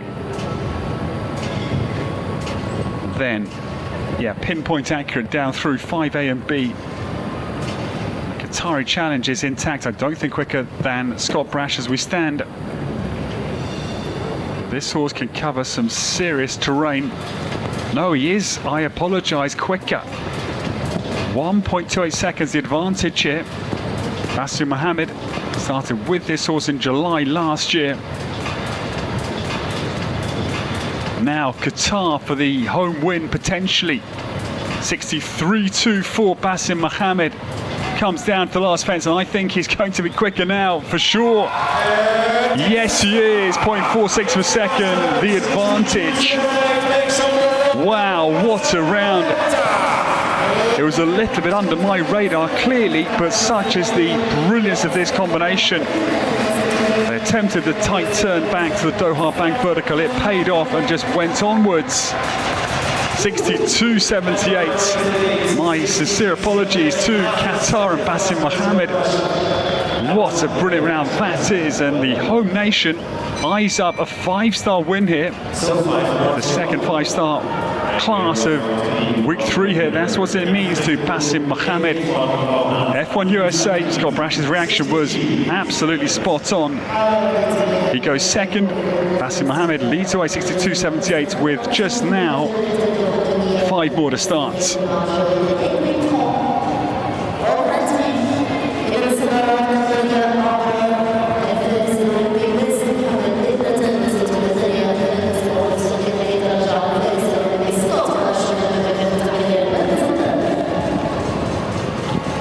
So the Wathman colours come again, having taken over the lead courtesy of that brilliant round from Basim Mohammed, and Geoffrey Puck gets again away very swiftly.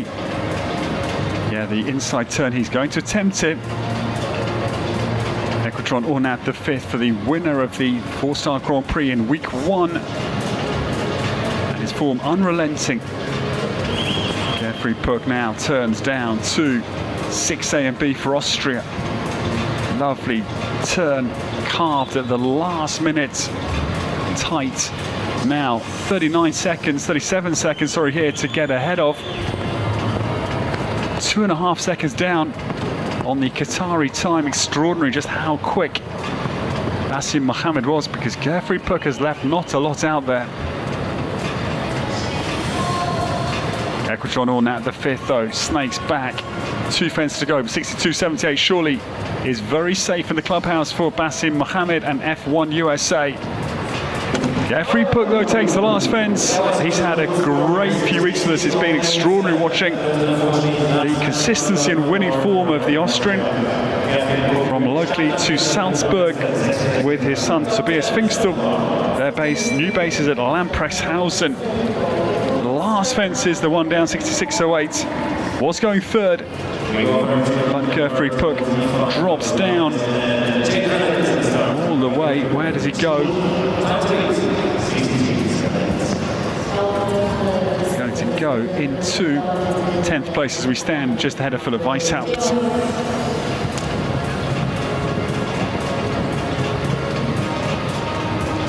Now Jane Annett getting away for Great Britain. Scott Brash in second, 63.24, the British leading time. Jane Annett trains with Scott. Jiwan, her own Dutch son of Etulon, across the Carandash. Makes a great start. Jane Annett will go outside of the gold, white, brown Oxford to have a little bit more room to approach 6A and B. Absolutely straight. Jane Annett just gets a little wiggle on down to 8. This big plank front ox.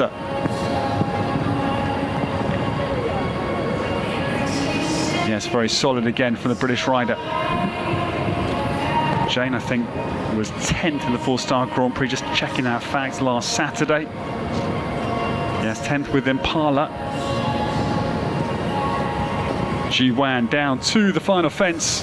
Late mistake through from home for the British combination, but Jane Annett, delighted to be here in Doha. Talked to her a little bit, and her partner, or husband, I'm not quite sure which, but Roland certainly here and giving Jane all of his support.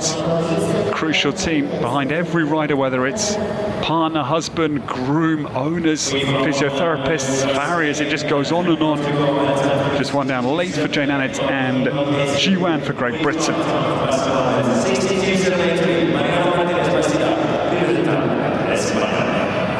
But now this man certainly will turn up to battle for the victory. Basim Mohammed not at all safe and dry with the likes of Mariano Martinez Bastida out on the course for Spain.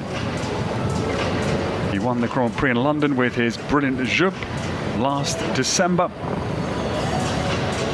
But no, the Spanish challenge, I'm afraid, falters. The big vertical over the water, 3 tumbles. This horse 11, son of Van der Van der Zuidhoven, across the Heroica for Mariano. Comes the real turn of foot though, down into the second double in quick succession. They come at you quick fire, 5AB, 6AB I believe, on that little half turn.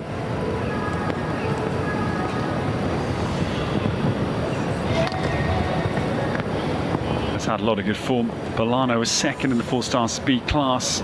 That was last Saturday, prior to the 2 Grand Prix, 2-star and 4-star back-to-back. Afternoon to evening on the last day of week 2. The Spaniard comes home. I hadn't seen a lot of Mariano Martinez Bastida prior to the weeks in Doha, and I must say he's just a very gritty, determined rider. His horses seem to really respond to his sort of Spanish flair.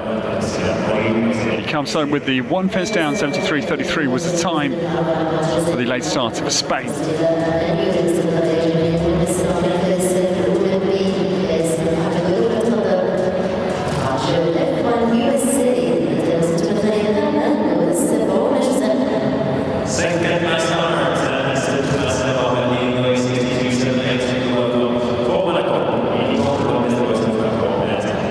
2 more to come, and there's a home win in the air here. There is a real sense of anticipation in the Longines Arena here.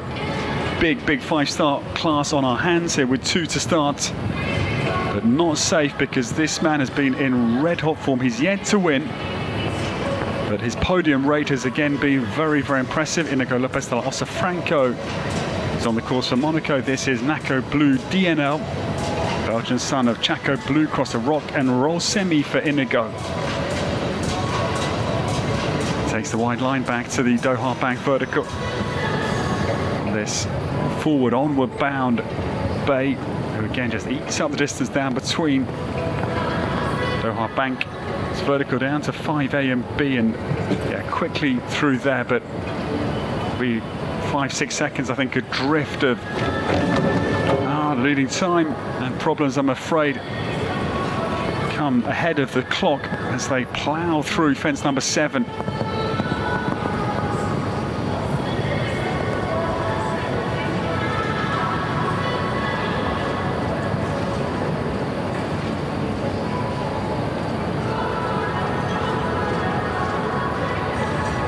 Inigo Lopez de la Osa Franco comes down to the last fence with Naco Blue DNL. Just that one large collision, I'm afraid, mid-course. Otherwise, very good round for the emerging talent from Monaco. This, the error, missing that stride entirely. 4 penalties for Inigo Lopez de la Osa Franco.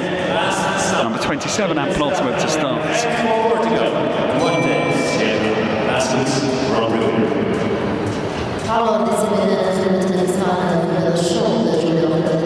This will be fascinating because this, one of our young mares at just 9 years of age, the very last to start, Paris Olympian, and a man who changed trades between eventing and show jumping at the highest level.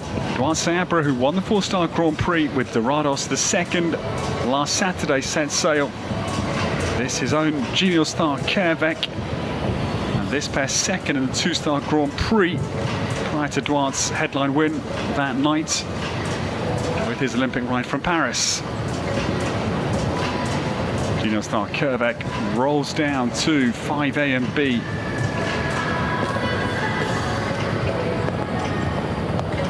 I think Basim Mohammed is fairly safe here. This is a great round on a 9-year-old, don't get me wrong, but I don't think Duarte's up on the time. No, he can't be. 4 seconds adrift, but this horse is 9, so just bear that big bit of the evidence in mind, as opposed to the seasoned F1 USA, who is 15 years of age, 6 years of this horse's senior. But this is another showcase of Duarte Abra's massive ability.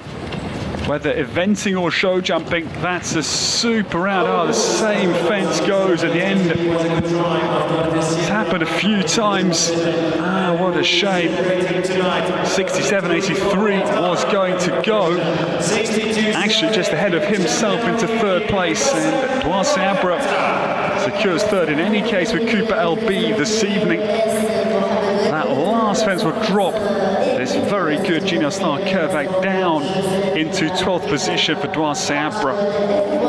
USA Scott Brush الفارس الأولمبي صاحب ذهبية أولمبياد باريس في المركز الثاني. So a huge battle completes here, and it's a home victory. Congratulations, they're a new combination as of just last summer.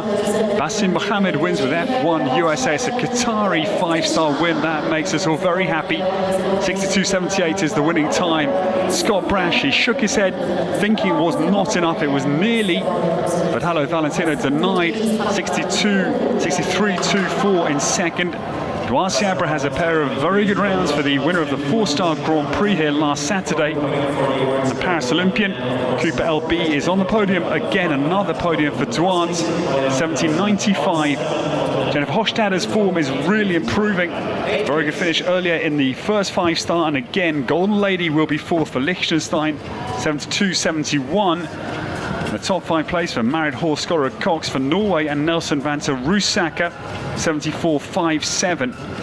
The winner of the 5-star opener today is 6th, Oliver Lazarus, with the exciting Con Balfalgo PS. Well done to our winners. Bassem Mohammed takes the second 5-star tonight here on the Doha Tour's first 5-star night. F1 USA wins for Qatar. We take a short break and the prize giving will come up straight for you here in the Longines Arena. From myself, Ed Holloway, thanks for your company. We'll be back very shortly.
Last prize giving of day one here, week 3 at the Doha Tour 2025, ladies and gentlemen.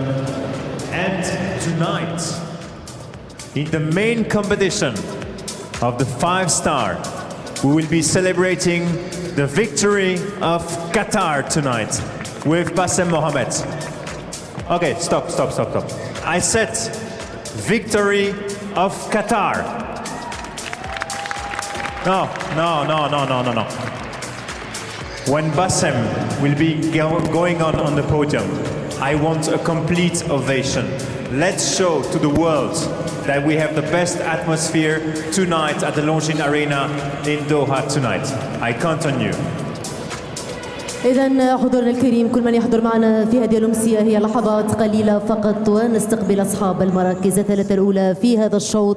تصنيف 5 نجوم على ارتفاع 1.50 سنتيمتر، صاحب الصدارة والامتياز الفارس الأولمبي باسم محمد. إذا هي لحظات قليلة فقط ويكون الاحتفال القطري هنا بميدان لونجين بالشقب. If you want some live information, we're just putting the blanket on F1 USA on the warm-up arena, and they're joining us at the gates for the podium celebration. Here they are coming on. Ladies and gentlemen, as soon we start the music, make a maximum of noise. Tonight, we celebrate the victory of Qatar, of your champion. Ladies and gentlemen, F1 USA, Bassem Mohamed. What a superb win tonight, celebrated by Bassem Mohamed. The home nation, Qatar, wins the second 5-star. Bassem already a great 5-star opening class. He was fifth come on, guys. earlier It's today, party but it's time. a superb Put win. your hands together. Bassem For Mohamed, F1 your USA, champion. the Toulon Otangalo 15-year-old gelding wins the big class tonight. Congratulations to Bassem Mohamed and F1 USA. إذا أمامنا هنا صاحب الصدارة. The Wathman team claims the very prestigious competition against the clock. It's a world ranking class, and naturally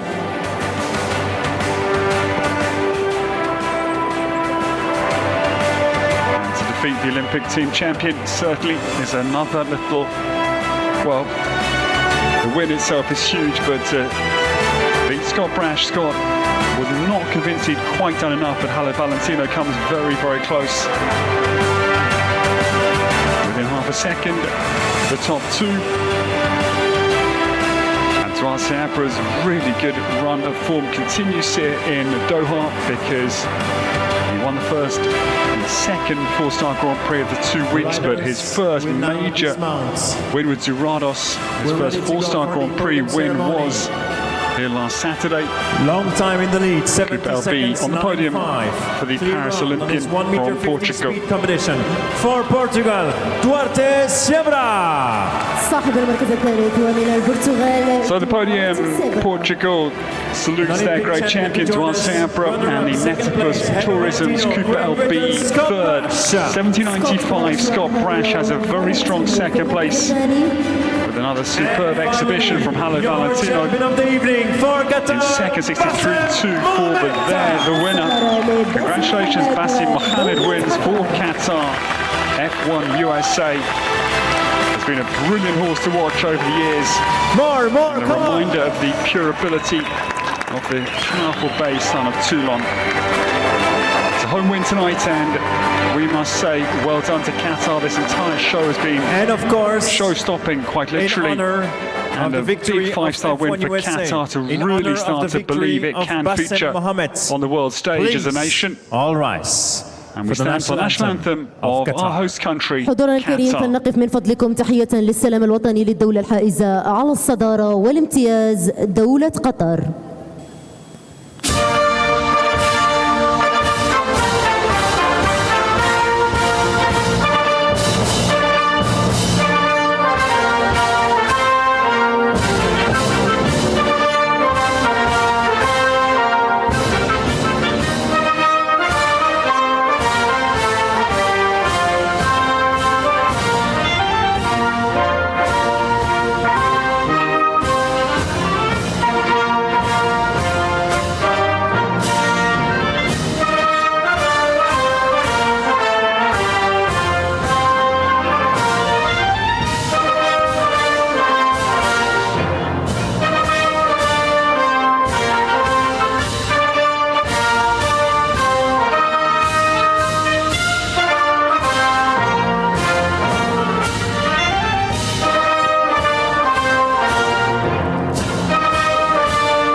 An ovation for your champion Bassem Mohamed, Qatar. Congratulations, Bassem Mohamed wins a very big class tonight here on the Doha Tour. The second 5-star is a home victory. Bassem himself a Rio Olympian, deja vu in 2016, 28th individually. The World Games in Caen 2014, 2 World Cup finals in Gothenburg 2013 and Las Vegas 2015.